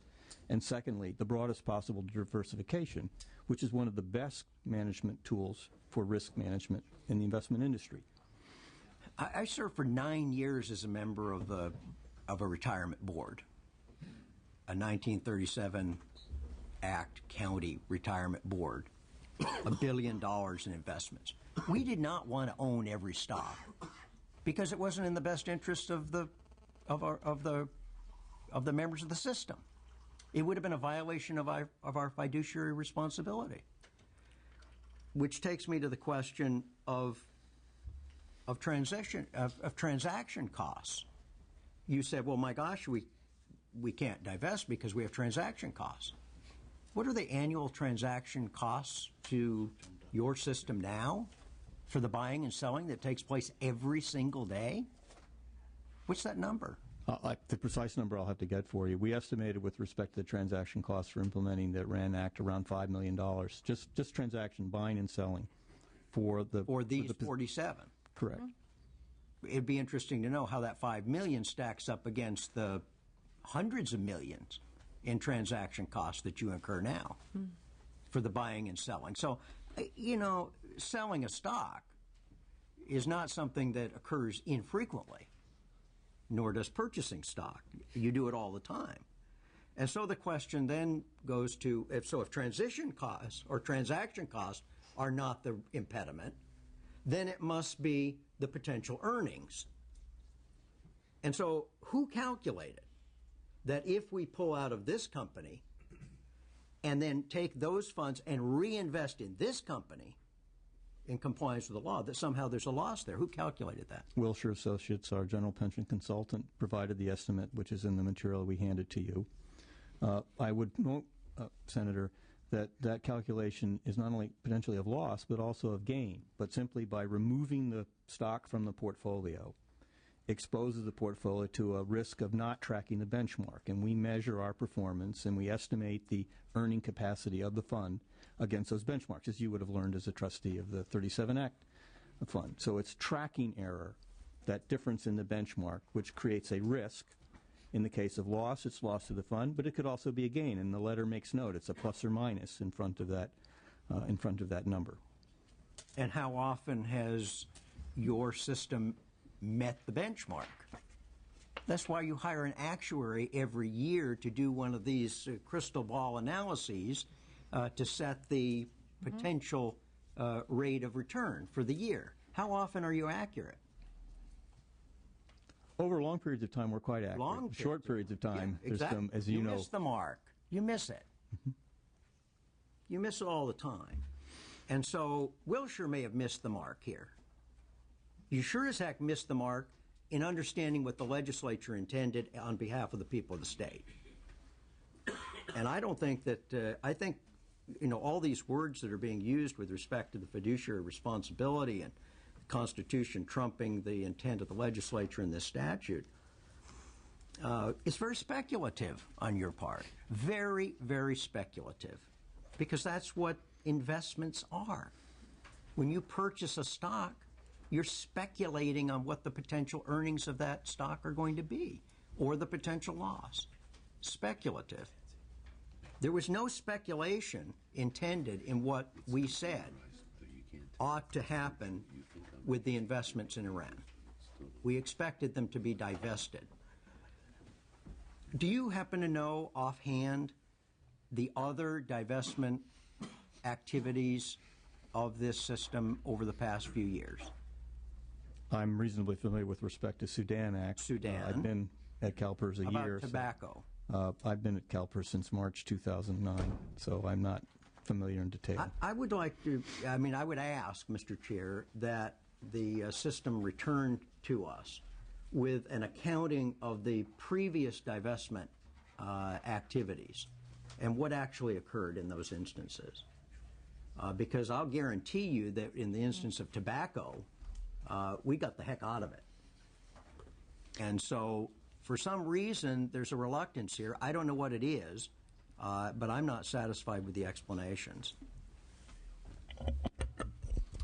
Okay, next, Assembly member had a question. Assembly member Fear. Thank you, Mr. Chair. Thank you for allowing me into your lair today. I appreciate that. This conversation, as one might expect, bears an excruciating similarity to the conversation. I actually, for the committee's information, had a conference call which included both Mr. Deere and Ms. Simpson and other members of the PERS team over the course of the fall, just within my own office, to explore the issues that are being vetted today. It was unsatisfying then, it's unsatisfying now, and I want to drill down a little bit. Because I think that it's important for us to rip the veneer of civility from this conversation. Let's talk about what was at stake when the bill was enacted and what's at stake now. This is not a tea party. This is not a game. This is about the potential nuclear destabilization of the world. It's about brutal suppression of people who have their guts torn out from them on the streets of Iran. It's about the importation of terror to other parts of the world, including Israel, where many of us have been, and seen the direct consequences of what happens when one country is allowed to fund terror elsewhere. So little kids in a little town on one side of the Gaza border have to spend every day knowing they have 15 seconds to duck underneath a bomb shelter before a rocket propelled by those who are funded by Iran hits their schoolyard. This is not a game. And I think that this conversation, I'm a lawyer, this is like a conversation you'd have in some boardroom someplace, in some lawyer's office, talking about the consequences of investing here or there. That is not what's at stake here, and this is outrageous. And I want to drill down as to why. You know, Ms. Simpson said something that is precisely the point. She said, when we get out of a stock, we move markets. I guess in the vernacular you'd say, damn straight. That's the point. The point is that when California acts, we can have a catalytic effect. That's the point of this bill. That's the point of the bill that Mr. Blumenfield and I are moving forward this year on another aspect of this problem. That's the point. We move markets. Otherwise, this bill would be meaningless in its concept, let alone its execution. So, given that we have the capacity to move markets, the question is, why aren't we doing it? The answer is a lawyerly answer. We have a fiduciary obligation. None of us take those terms lightly. Fiduciary obligation boils down to we owe something. We are trusted by the recipients of pensions. We owe something to them. I get it. But I have to say, Senator Ashburn asked for some history. With due respect, we know the history. When this legislature, a generation and a half ago, said we are divesting from South Africa, we did it. Fiduciary obligations existed then, they exist now. When other states were presented with the same, other states' retirement systems, were presented with the same directive from their legislatures, Florida, Georgia, Illinois, they figured it out. According to Forbes, the cost of doing this in Florida, I believe, was 0.06 or 6 cents on every $100 worth of investment. They did it, consistent with fiduciary obligations. We are not doing it. And, you know, I have to say, this is more, again, a series of observations than questions. The question is a rhetorical question. But I guess we should have it answered directly. Why are the boards that oversee the retirement systems in Florida, Georgia, and Illinois so much more effective in implementing the directives from the legislatures to which they are accountable, as well as to their recipients of benefits? Why are they so much more effective than you are? That's the question. Fiduciary obligations exist there too, if not by constitution, by operation of law. That's how retirement systems work. I don't get it. And I think an answer is this is an exercise. You could argue that this is an exercise in futility. The legislature is making very clear what we said before we meant, and those who oversee PERS are saying it doesn't matter because what you mean really has no impact because you can't pierce this notion of our interpretation of fiduciary obligation. And I'm saying we should not, as a committee or as a legislature, allow that answer to stand. So why are you less effective than they are?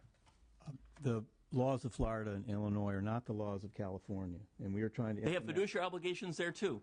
I can tell you as a lawyer, everybody who administers a pension fund has an obligation that is a fiduciary one to the recipients of that fund, whether the Constitution of their state says so or not. So why are you less effective than they are? So here's my question. The figure you cited for Florida, 6 cents on $100, or 6 basis points in our language, is $60 million.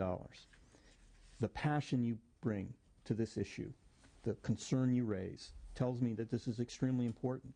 If you're going to say, so pay for it. That's your point. If you pay for it, we do it. Yeah, I understand. And I'm saying consistent with their fiduciary obligations without having to have that concomitant investment from a state fund, general fund that has no money in it, Florida, Georgia, Illinois figured it out.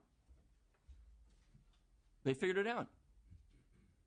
We're not figuring it out because I think, here, let me just say what I really think, since it's been so subtle before.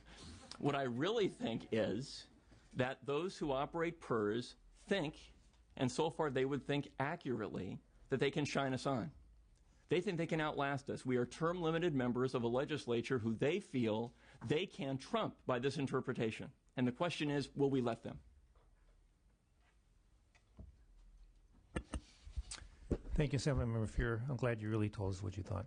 Yeah, we should not let them is the point. I'm not disagreeing with you. The next member is Assemblymember Furutani, which had a question. Thank you very much. I appreciate Mr. Fuhrer's passion and the conversation that's gone on. I also appreciate the difficulty, I'm sure, sitting in those two chairs right there relative to this issue.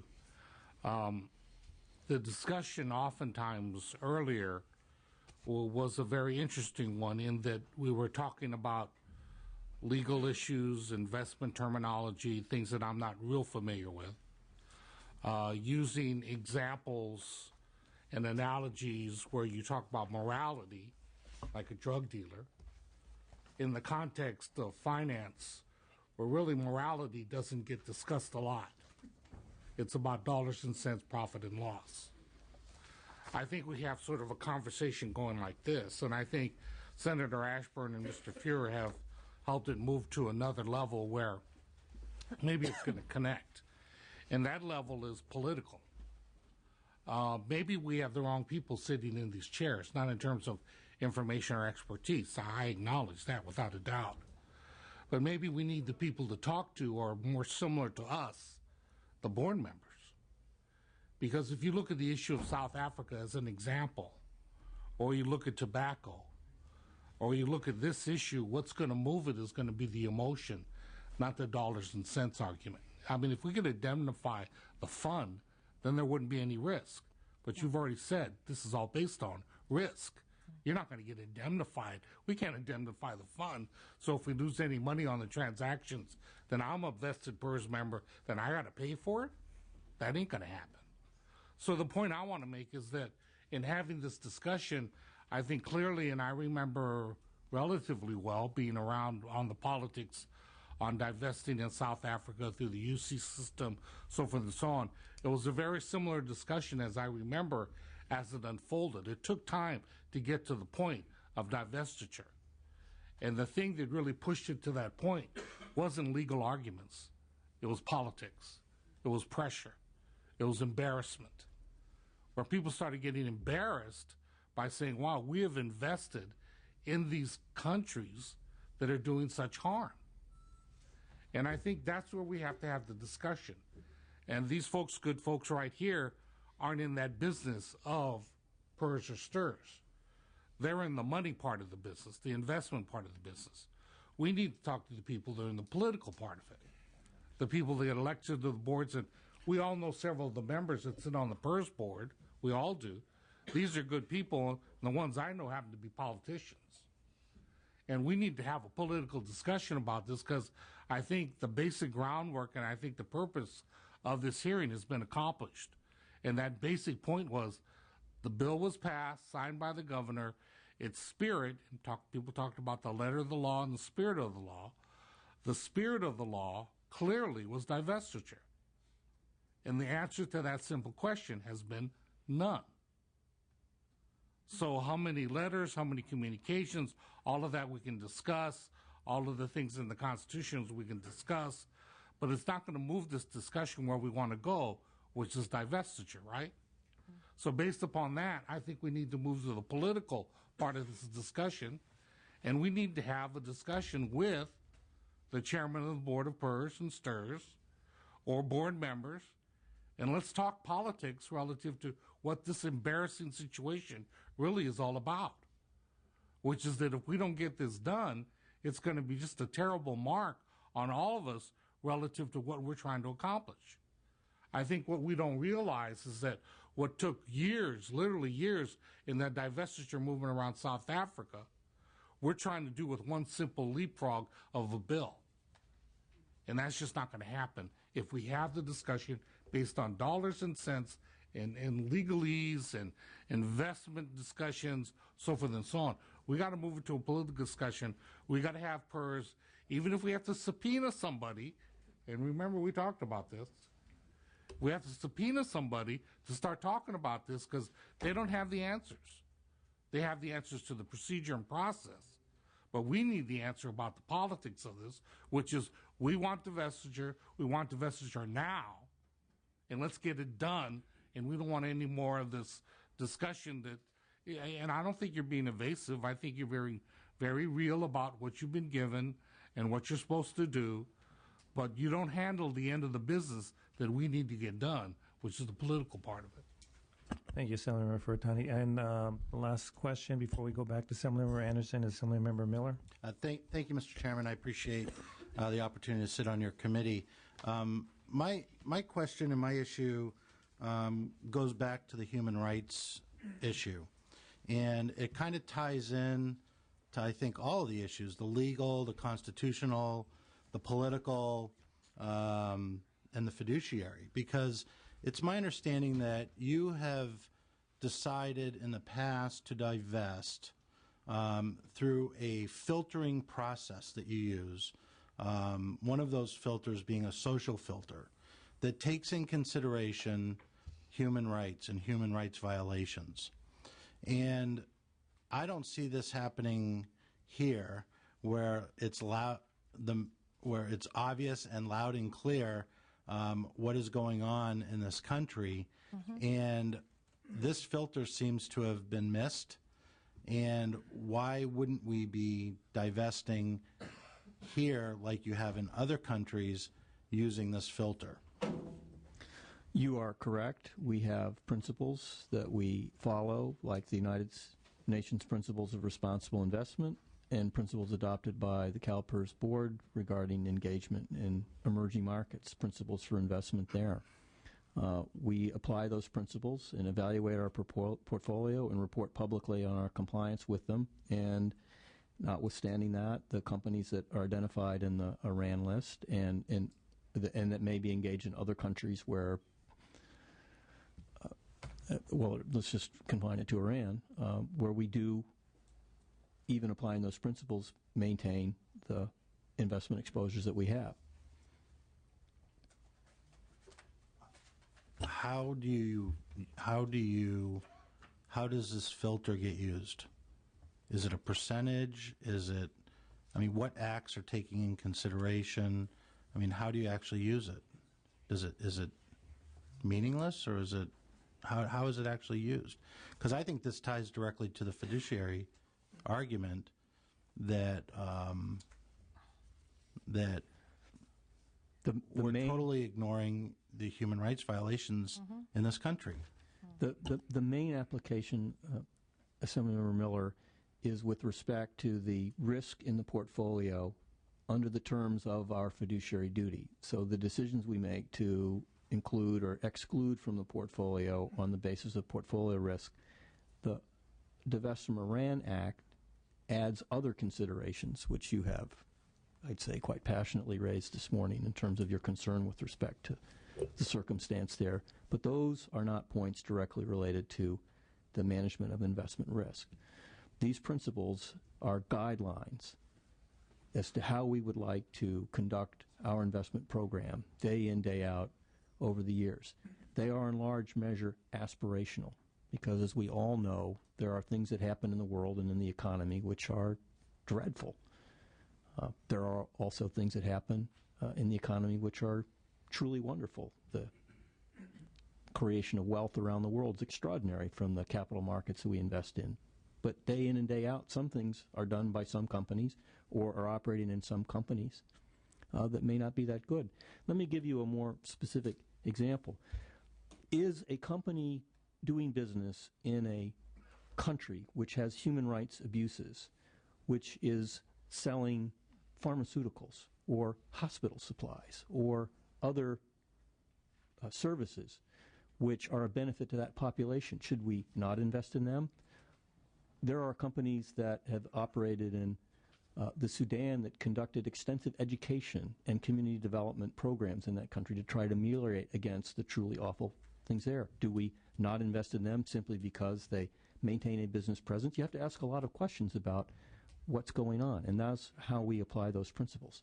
Well, Mr. Chairman, if we do have the opportunity to move forward with additional hearings, I'd like to peel back the onion on that, because with 10,000 companies involved in the portfolio, I think there's opportunities here that we're missing, and this is just a choice. This is a choice that the board is deciding to move down and ignore the legislators and the legislative intent here, and I'd be looking forward to peeling back the onion a little bit more and finding out how we can help you comply. Thank you. Thank you. And did Assemblymember Anderson want some final questions or comments? Because I believe we interrupted you briefly earlier. Yes, if you wouldn't mind. Sure, by all means. Thank you, Mr. Chair. I have some additional questions. Now, when we were doing this bill, I spoke with a lot of people from PERS and STIRS, and they said they had filters, and I forgot the total number of filters that they were using: geopolitical filters, social filters, other filters. Do you have filters, and could you just briefly explain what some of those filters are, and would one of them be considered social investing? We have, I referred to earlier, our principles for investing in emerging markets, and they include things like the rule of law, the human rights conditions, labor conditions, labor rights in those countries. And at times we have restricted our investment opportunity set when we have applied those principles. And so when you applied those, you divested your investments in the Philippines, Thailand, Indonesia, Malaysia, according to your records that I've read. How did you get past the fiduciary responsibility and the cost of those transactions in those countries? And please reconcile that with where you are today. Well, we reckon that policy actually deprived us of investment opportunity, cost the fund, and those restricted country lists were terminated by the board and replaced by the principles that I described. So the evaluation was that was actually counterproductive to our fiduciary duty, and we had to come up with a better set of screens. And then how did you address the South Africa divestment? Well, this precedes my time, obviously, but between the time the legislature enacted the act to divest from South Africa, Proposition 162, which amended the Constitution, was approved, and it clarified and strengthened the board's fiduciary duty. So we really have a difference in interpretation and time period, which is pretty significant. And, of course, that question of fiduciary duty is front and center in the discussion today. And then on Paul Koretz's bill, the Sudan, where do you stand on your divestment with the companies doing business in Sudan under that bill? It's essentially the same application of principles we've described to you today. So we've identified the companies, we've communicated with them, we screened them down. Some have ceased operations, some are not involved in activities which are considered prohibited under the Act. But we have not divested because we've applied the same principle with respect to fiduciary duty and cost. Now, are there any circumstances in which you identified a company that's either violating Sudan or the Iran Act, and you went ahead and invested into them after the Act had passed? We may, and Ann will correct me, we've certainly added to positions the company list that the data you requested for companies clearly shows that the size of our positions increased in some of those companies. How about Bharat? I don't know if I'm pronouncing it right, B-H-A-R-A-T. They fall under the Sudan Act. I think you purchased them after the fact. I apologise that we've prepared for the Iran. That's fine. And it's a different my concern is here we have Sudan sanctions, we have Iran sanctions. We've increased positions in companies that we have identified in violating of those sanctions, and we've actually even purchased from companies that we weren't even in. So instead of removing and engaging these companies, we've gone 180 degrees and actually increased our positions. And, I guess the part that I find most troubling is in your calculations, Did they, and they're looking at risk and risk return. Where in there did they take in consideration that these companies are violating U.S. sanctions?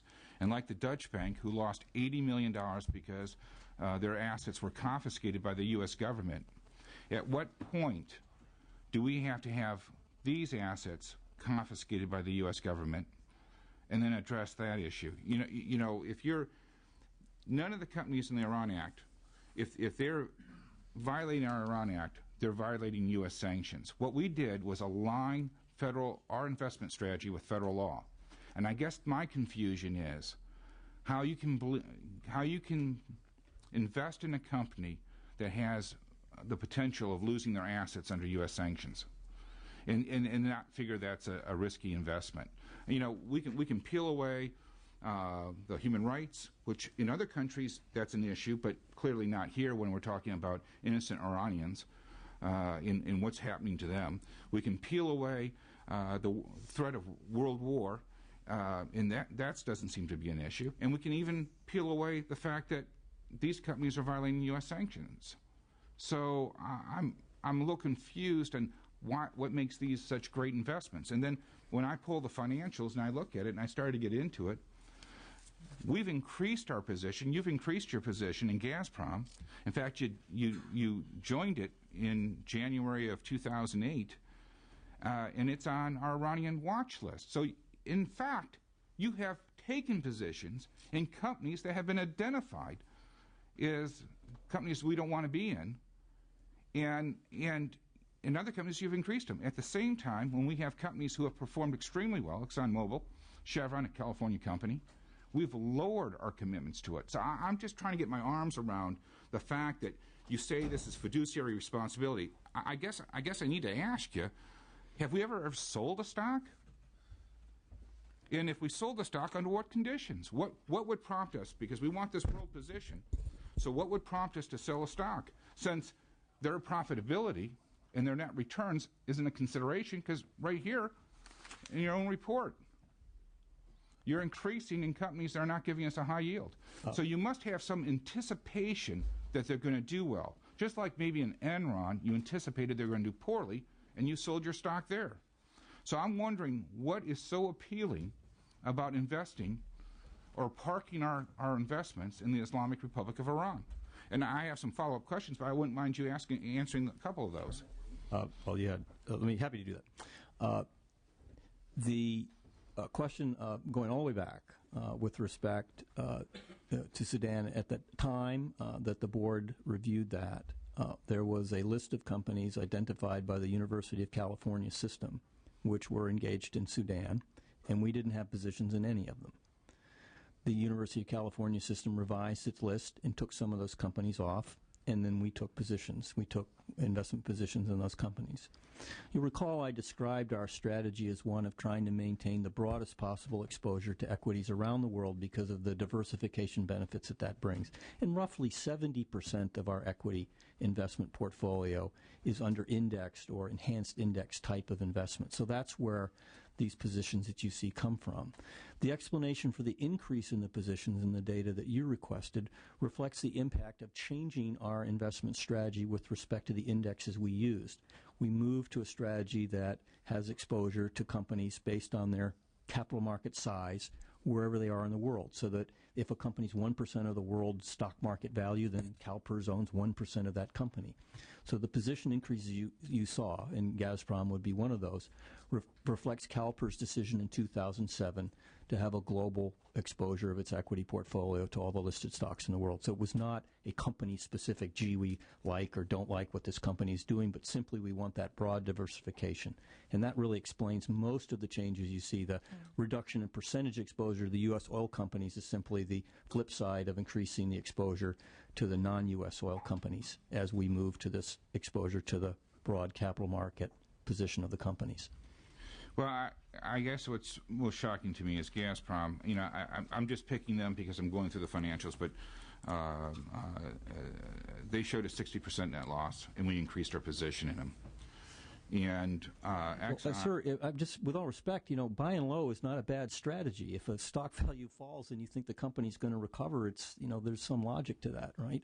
Well, I agree with that, but you're telling me that the transaction costs, you're concerned about all the transaction costs. I'm a little concerned that you see a company that's either owned by the Chinese government or the Russian government. And these are not necessarily companies that work in the free market like our companies do. And so, to have an expectation that they're going to change what they're going to do because they're clearly using their geopolitical force in the marketplace and where they're going and what they're trying to achieve. And yet we're going along like a bunch of Pollyannas, not seeming to understand it. When I can go to their website and I can pull down press releases that tell me what their strategy is, and then I hear that after 3 years we haven't communicated with them, I mean, my God, man, when are we going to step up and actually earn our keep? So I'm deeply concerned that you have completely thumbed your nose at the legislature. I agree with my colleague, and I agree with my colleague, Mr. Bloomfield.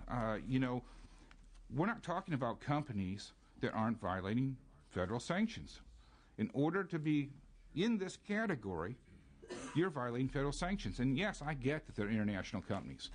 But no U.S. company by law can be in Iran. So we are disadvantaging our own companies that employ Americans, companies that are here and located in California. And we're lowering our positions, even though they're performing well, and they're giving us dividends and profits. And we see their stocks rising, to invest in companies where their stocks are lowering. And I get that you want to, I think it was Mark Twain that said, there's nothing hard about this, buy low, sell high. I get that. But I'm not sure that's what we're doing. And I think when you look at our portfolio, I don't think our portfolio's, I think that Mr. Ashburn, to his point, I'm not sure that we're there. So I'm trying to get my arms around how we can do social investing in one area and have no fiduciary issues with that whatsoever. We get over to this area, and when we talk about the potential of genocide with nuclear weapons, when we talk about targeting, if Iran does anything, what's the first thing they're going to attack? The defense sector and the energy sector. And somehow that's not going to impact our bottom line. It seems to me that if we had the foresight to get out of Enron because we thought it was going to go out of business, this is another Enron argument. We've violated, I think that PERS is violating so many, on so many levels, is wrong on this issue. Whether it's human rights, whether it's women's rights, whether it's financial, because clearly your choices have not proved effective financially, no matter what those filters are. And on every level, there's nothing, and we're sending a clear message that we don't care what the federal government says. We're going to invest in companies that violate federal sanctions. And I think Mr. Bloomfield's argument and his point wasn't so much that it's a drug dealer. The point is drug dealers are violating federal law too. And they'll give us a great return on our money. So this isn't always about return and risk. It's about return correctly in not violating federal law. So, as I go through this, I'm going to send you some more questions and pursue it further because I'm just not satisfied that you've answered everything. And I think that you're inconsistent with your application of your investments and of your filters. And I think that you just choose what you want to enforce and ignore what you don't want to enforce. And I'm concerned because, Ahmadinejad has been very clear. It's his goal for the genocide of the Israeli people.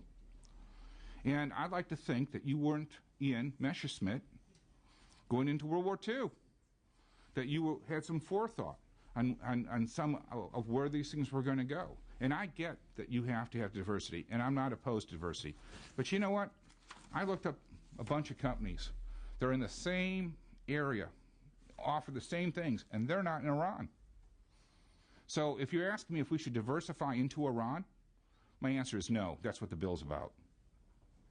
If you want to diversify into more oil and gas, I'm all for that. and there's plenty of ample companies for where we can go. So I would like for you to answer some of that, because maybe you can balance this out a little more for me. But when I see that we're investing in companies for the first time after the act, that I don't see how you can justify that. Senator Anderson, I'd be delighted to try to keep answering your questions, and hope I can satisfy you. But certainly enjoy the opportunity to keep the discussion if you going just with you. Answer the one about how you could get into a company that was clearly identified as a company that we're supposed to divest from, and you bought into it after the act was in place, and it's right here on your sheet, which I'm sorry I didn't get it till today. I would have a lot more questions about it.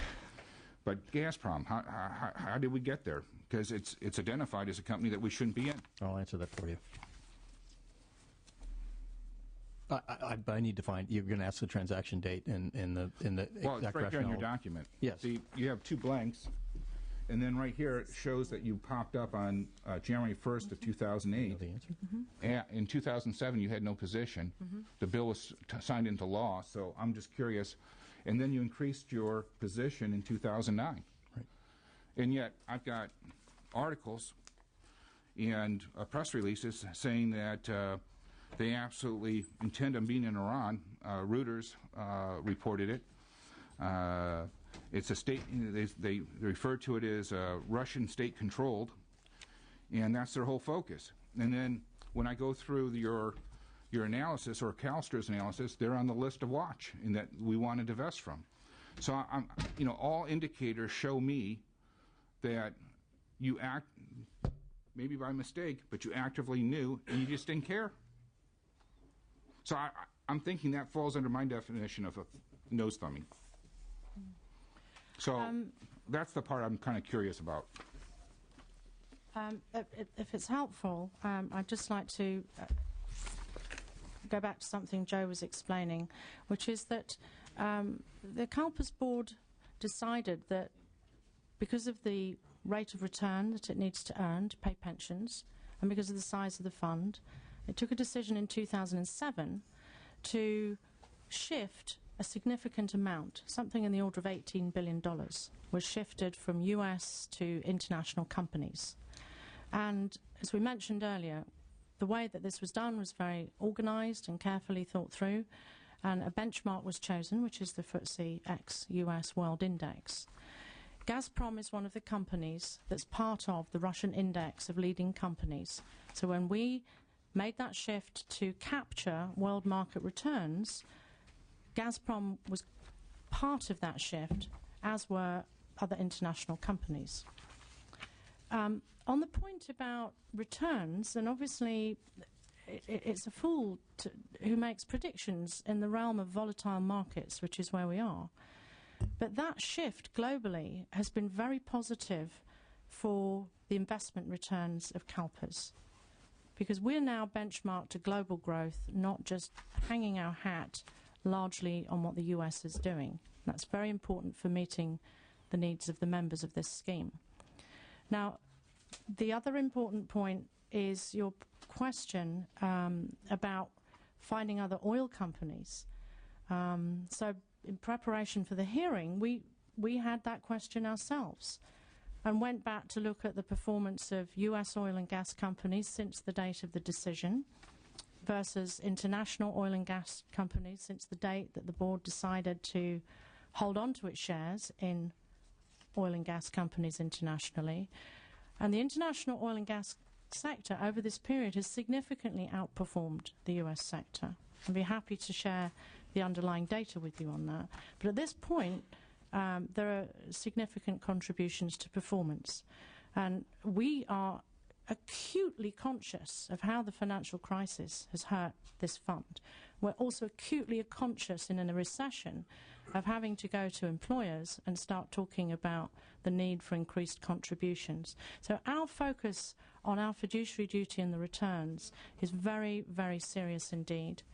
Alongside that, your concern with human rights is shared by CalPERS, and that's why we are calling on companies, and Gazprom, as you know, we've finally got that door open, and we are having that conversation with Gazprom for the first time. That was 2 weeks ago. We want the same that you want. The question is the route that we are able to pursue under the law.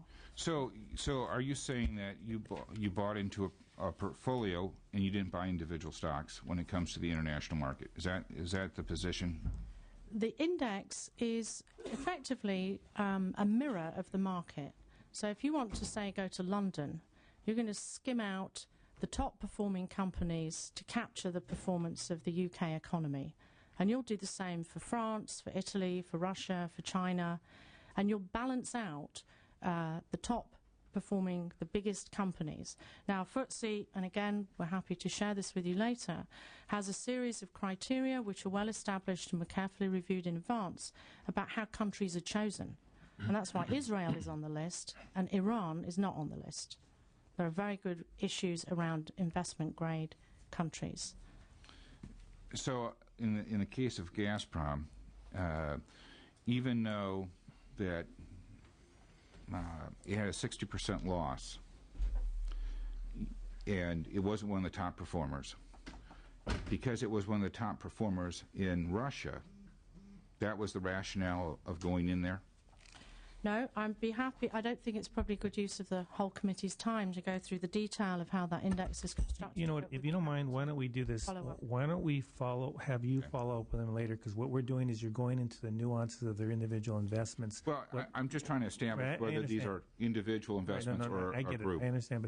But what I'll do is I'm going to allow one more member to ask or make a comment or ask a question. Some member of yours asked for a little bit of time, and then we need to move on to CalSTRS. I asked for 1 minute. I'll take just 1 minute. 2 points. First, the premise of the investment that Mr. Anderson is critiquing is that investment offered the highest rate of return in the world, and as a consequence, the fiduciary obligation of CalPERS was promoted by doing that and would have been undermined by any other alternative investment, and I challenge that premise. The reason I wanted to say one more thing is this. I left because I wanted to go down and speak with Legislative Counsel. I asked Leg Counsel to come back and give us, with the leave of the chair, what our options are.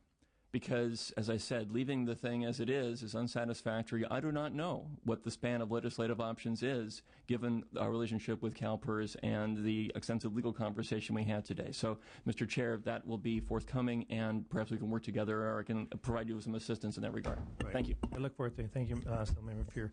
Seeing no other questions from the members, what would I like to do at this time? I'd like to bring up the last presenter before we go to public comment. That's California State Teachers Retirement System, CalSTRS, and we have Chairman Ehlmann, Chief Investment Officer, CalSTRS. Good morning and welcome, and thank you very much for the time that you spent with us this morning.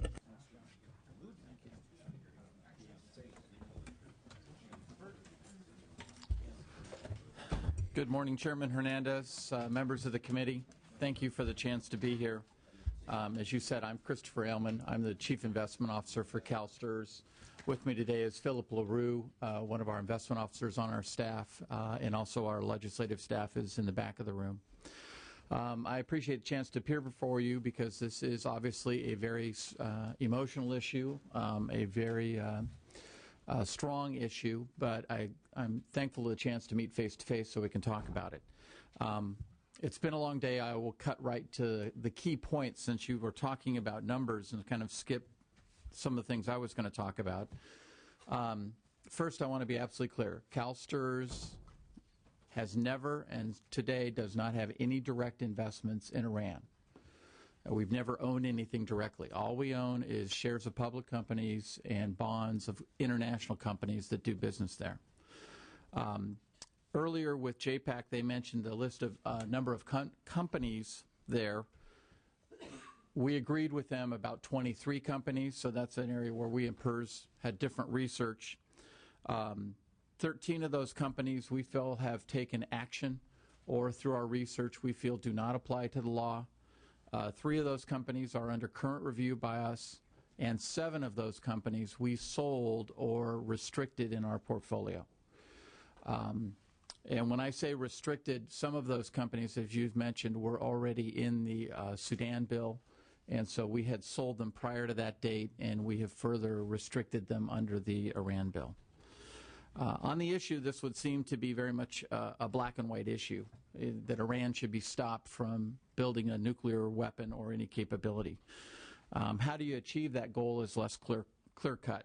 And frankly, I think using the pension plans to achieve that goal is kind of difficult. We live in a world of geopolitical risks. You've discussed that at great length. Back in 2004, CalSTRS adopted a geopolitical risk policy that has 21 filters. That was the one that Member Anderson was referring to. We look at those 21 risk factors on every decision that we make across the portfolio. Internally, within my staff, we also have a geopolitical risk committee of senior staff that meets on a regular basis, reviews all the situations around the world, and filters that research into all of our portfolios and talking to our investment managers. I want to make it clear, STRS has spent system resources. We have spent teacher retirement money on this legislation. We take it very seriously. We have implemented it. We've traveled across the globe to meet face-to-face with companies. We followed the legislation and immediately wrote letters, as PERS did, but we've actually also set up meetings to meet face-to-face. As they mentioned, we were both together at that meeting in Paris to meet with Total. We've gone to Asia. We've gone to Europe. And I think we've been fairly successful in some of those engagements. We believe that due to our engagement and others, several companies ceased their operations in Iran, particularly Royal Dutch Shell, Total, Siemens, and Eni have all announced that they will curtail their future operations in Iran. Those were all companies that we engaged directly face-to-face. And we're not just meeting with their investor relations. We are going to their locations to meet with senior management to try and carry the message directly face-to-face. Particularly on Gazprom, which was mentioned, we had offered to go there and meet them in Moscow. They were coming to New York. And so we had arranged with PERS. We were both going to go to New York and meet with their senior executives face-to-face. Unfortunately, that was when the East Coast had their snowstorm. If you remember, Washington, D.C. getting shut down. So our flights got canceled and theirs got canceled. We both participated in their investor call. But we have reached out to them and said, we will go to Russia, to Moscow, and meet with you, because we do want to understand exactly the extent from what we've read in the press releases. We want to exhaust every effort before we then restrict one of these companies and sell it out of our portfolio. These are very global dynamic markets, and as you've heard with PERS, just like us, our portfolios are very complex. We have direct investments in over 50 countries, and the reality is today even American companies do business in virtually every single country in the world. You can find Coca-Cola in every country in the world. As you can imagine, when it comes to software and computers, you can find American-made computers everywhere in the world, even in countries that the U.S. has tried to sanction. So it is very difficult for us to invest in such a large portfolio without having some exposure. But particularly when it comes to Iran, the companies that we have looked at, and some of which do have operations here in California, typically they have about less than 2% of their revenues that are coming from Iran. So those are the kind of factors that we have to balance as we look at our investment, where they are, what else are they doing in the world, and are they a risk to us. And as we've said, we've taken action. The three companies that we currently have under review, we're directly engaging them and monitoring. We may move them onto our restricted list depending, as according to the law, what happens to those companies, and we will update you as we move on with those. And I'm, for your benefit, cutting my comments way down so we can get right to any questions you may have, and I'd be pleased to answer those. Thank you. Any questions from any of the members? Assemblymember Anderson, any questions? Well, just along the same line. By the way, I really appreciate the prompt response to my letter, and but as I was going through it,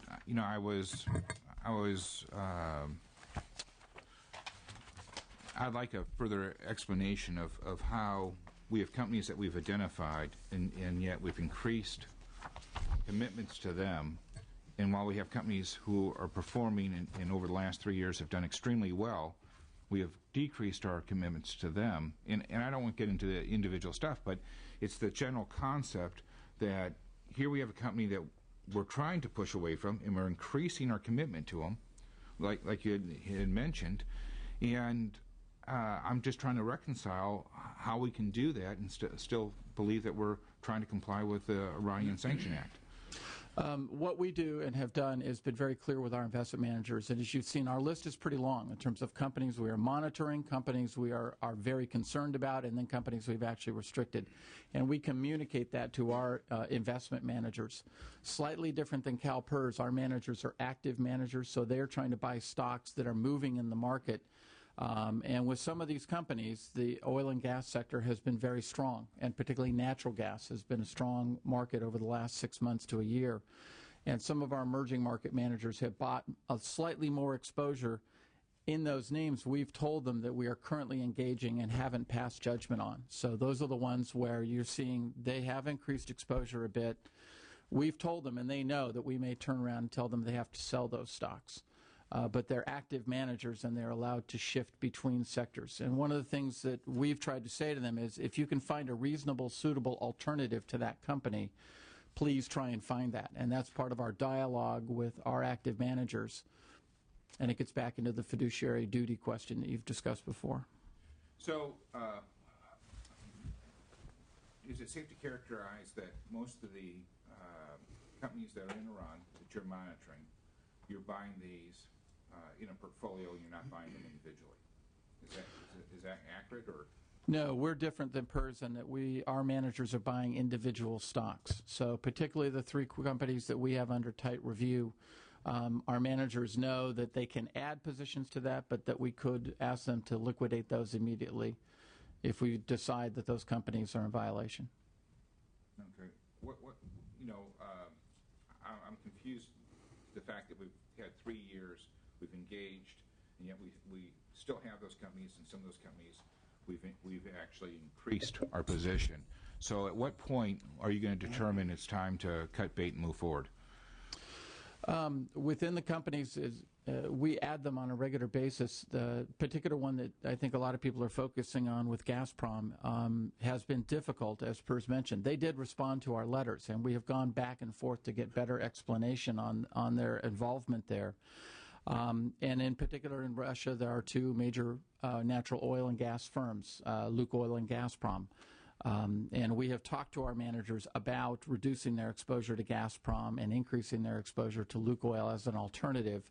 And that's where we get into the difficult debate. To answer your question specifically, we wanted to go the last step of meeting with them face-to-face to get an honest answer, because we still feel that if we sell a company, we and you lose that voice with management. And the fact of us going all the way to Moscow and meeting with them and saying, this is why we care.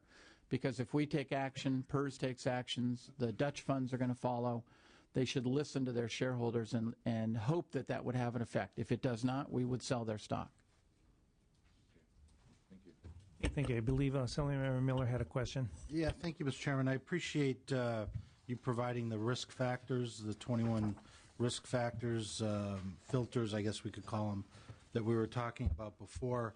How does CalSTRS differ from CalPERS in relation to the transactional costs of selling or divesting that they have used? In other words, have you come up with a dollar figure to what it would actually cost to divest? We have a different, that's important to understand, is we have a different investment philosophy in the emerging markets.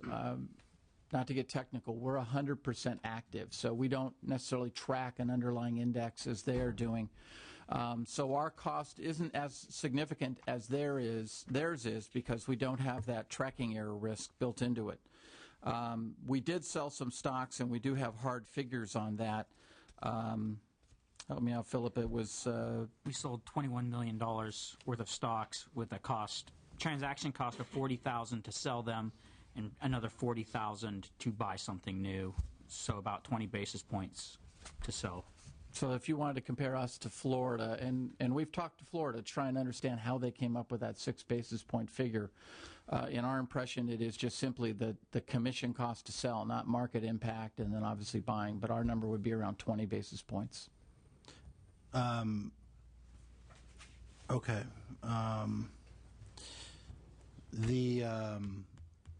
Do any of your do you utilize any third-party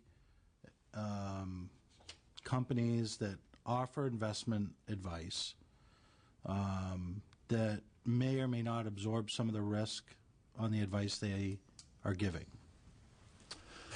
The contracts that we have, I guess the discrete answer is no. The contracts that we have with these managers hold them to a fiduciary standard. They are liable to us for certain risks that they may, fraud and different things. But in terms of them taking a particular investment and being exposed to that as a risk, that's part of the area we've told them we want to invest in. So, and I'm not a lawyer, but you get down into the nitty-gritties. There are some areas where they've covered us and other areas where we bear the investment risk. Okay. Lastly, Mr. Chairman, I just focus on these risk factors, a few of them: respect for political rights,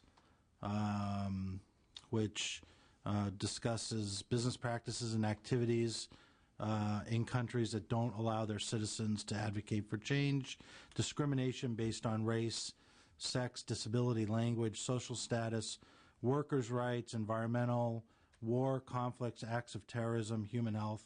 I mean, it really is hard to understand how we cannot completely disassociate ourselves from a country that has publicly said that another country close by, Israel, needs to be blown away. Their acts on their own people are atrocious. They've jailed female missionaries recently from the Baha'i faith, and we just can't seem to find an investment strategy that says enough's enough. And like CalPERS, with 10,000 companies, I think we need to find a way to find other companies that can return the investment and completely divest, because continue doing what we're doing and not pulling out is not acceptable. So, if I could just to respond, I appreciate that. I understand. We have sold companies that we think have a significant involvement in Iran. We're down to companies, and some that can actively be debated, but other companies that we monitor who have, as I said, less than 2% of the revenue comes from Iran. And frankly, a couple of these companies are actually significant employers here in the state of California. And so we're concerned about trying to look at them in total. We have divested of any company that is a major part of their revenue and their business is done in Iran. So we're in that gray area of trying to judge other companies about what are they doing there. Are they trying to help alleviate the situation, or are they contributing to it? Great. Thank you. Yes, Assemblymember Anderson. All these companies, though, I mean, the purpose of the bill was to align our investment strategy with federal law. And how do you reconcile, even if they have a small percentage in there? I mean, we saw in 2005 the Dutch bank had $80 million confiscated by the feds. How do you justify? I mean, all these companies, if the feds wanted to come in and confiscate their U.S. assets, they would be able to do it. How do you justify not taking that, or maybe you do take that risk in? And if you do take that risk in, I'm listening to my colleague here go through all this stuff, and on so many levels, just even beyond AB 221, they're in violation. These companies are. So, how can we get to a point where we invest in companies that are violating federal sanctions? One of the first things that we and PERS did when the law was being drafted was reach out to the State Department and ask the U.S. State Department to help us in this area and to tell us, because to date they've had the law that they can initiate sanctions, but neither the current administration nor the prior administration has chosen to do so. And we're of a belief that the State Department's probably in the best position to take and put pressure and foreign policy pressure and affect these changes. They have not given us direct answers in terms of these companies. They have told us at this point they still have the law. They haven't enacted any sanctions. That's one of the things we have a dialogue with the company, is to understand exactly how much do they have exposure and how much risk are they at, and that we as a shareholder care about those risks. And at present, as I said, with those 3 remaining companies, those are the ones that we're very focused on trying to understand what the federal government would like to do with them, as well as what we should do in terms of a shareholder. The federal government didn't give any warning to the Dutch bank. I mean, when they came down, UBS changed its policy entirely because of that, because they were next up. I mean, I think there's a difficulty there waiting for the federal government to tell you, because they act first and then they announce it later. And that's not necessarily the best process for us. And you know, while they have a small percentage in Iran, and you just got done saying they hire a lot of people here, that means their assets here, though, could be confiscated. So while the threat is in Iran is I believe real, the threat in the United States is also real too, from our own federal government. So I mean, when you're doing this calculation, if you're only looking at the 2% invested there and not taking in consideration their U.S. presence and how much of that could be confiscated if the feds actually enforce the law, I wonder how much that would change the position from 2% to a much higher number. It would expand it, because in a couple of cases, these companies employ between 100 to as much as 300 people, citizens in California. So we'll take a look at that. I would be very distressed, obviously, to see the U.S. government shut down California operations. Okay, thank you very much. Doesn't look like we have any more questions or comments from any of the members. I'd like to thank both CalPERS and CalSTRS for coming this morning and allowing us to ask the questions. I believe we do have some time left for public comment. Unfortunately, because we are way past overdue, I'm going to ask that everyone just state their name briefly state their position or just make a comment, and try to keep it under a minute per individual if at all possible. So at this point, if there's any public comment, I'd like to have individuals come up. Mr. Chair, I think that we only have 1 or 2 people, and one flew up this morning from Los Angeles. He is a victim of torture in Iran, and I would ask that perhaps we could just give him 5 minutes, because he's traveled so far and we have so few speakers. I thank you very much. I mean, I've given you plenty of latitude here for this, You've been wonderful. Anderson, so we're going to get 2 minutes, and then we're going to move on. Thank you. Good afternoon. Thank you for giving me this opportunity. My name is Ruzbe Farahanipur. I'm a member of the Iranian opposition groups. We are looking for the change Islamic Republic to secular republic.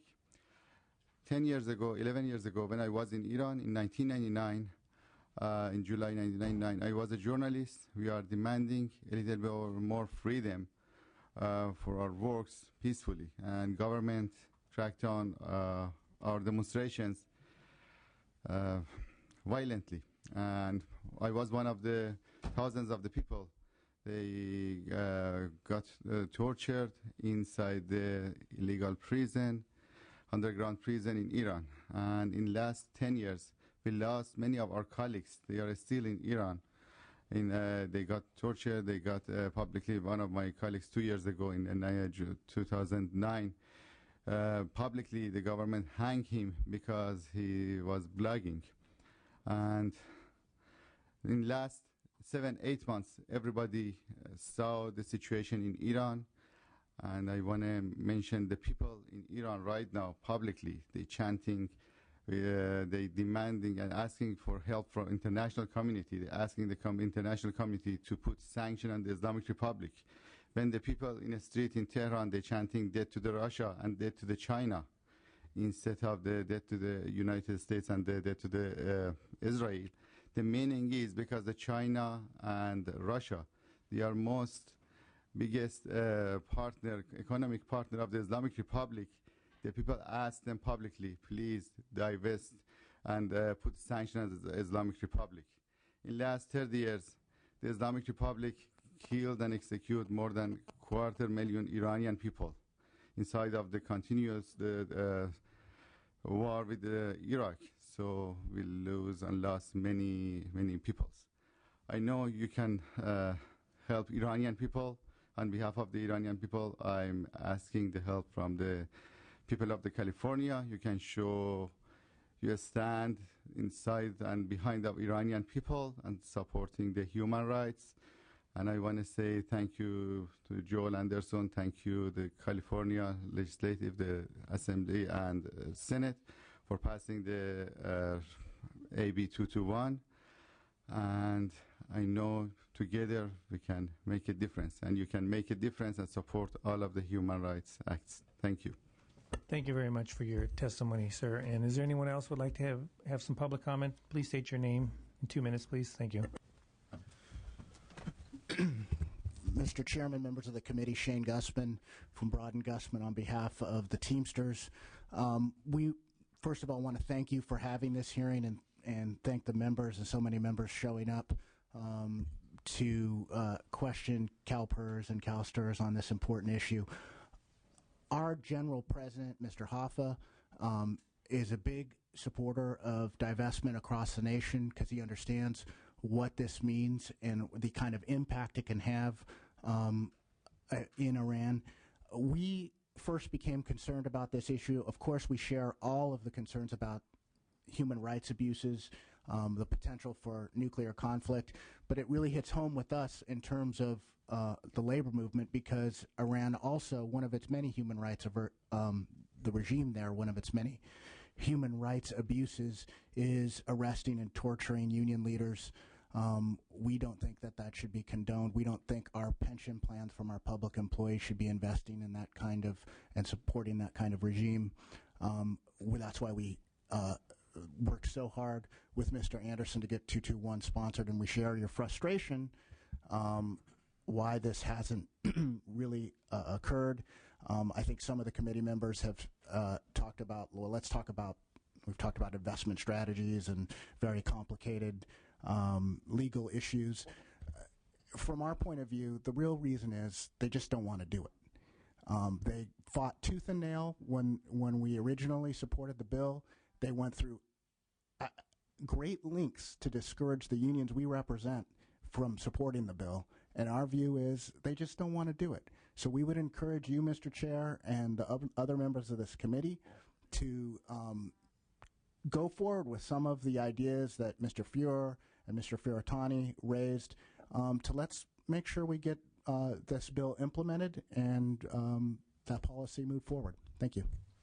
Thank you. Anyone else would like to have public comment? Please state your name.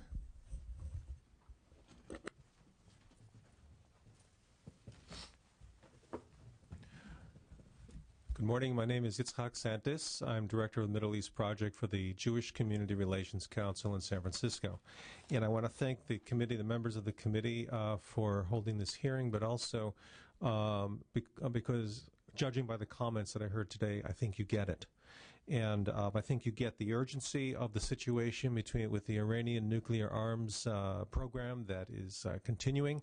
The development of tactical and possibly even strategic missiles that the Iranians are pursuing, the announcement of 2 new nuclear sites by the Iranian government, and the Secretary of State Hillary Clinton saying just last week that Iran is now becoming something of a military dictatorship with the Revolutionary Guards not only playing a dominant role in the Iranian economy, but also in Iranian politics as well.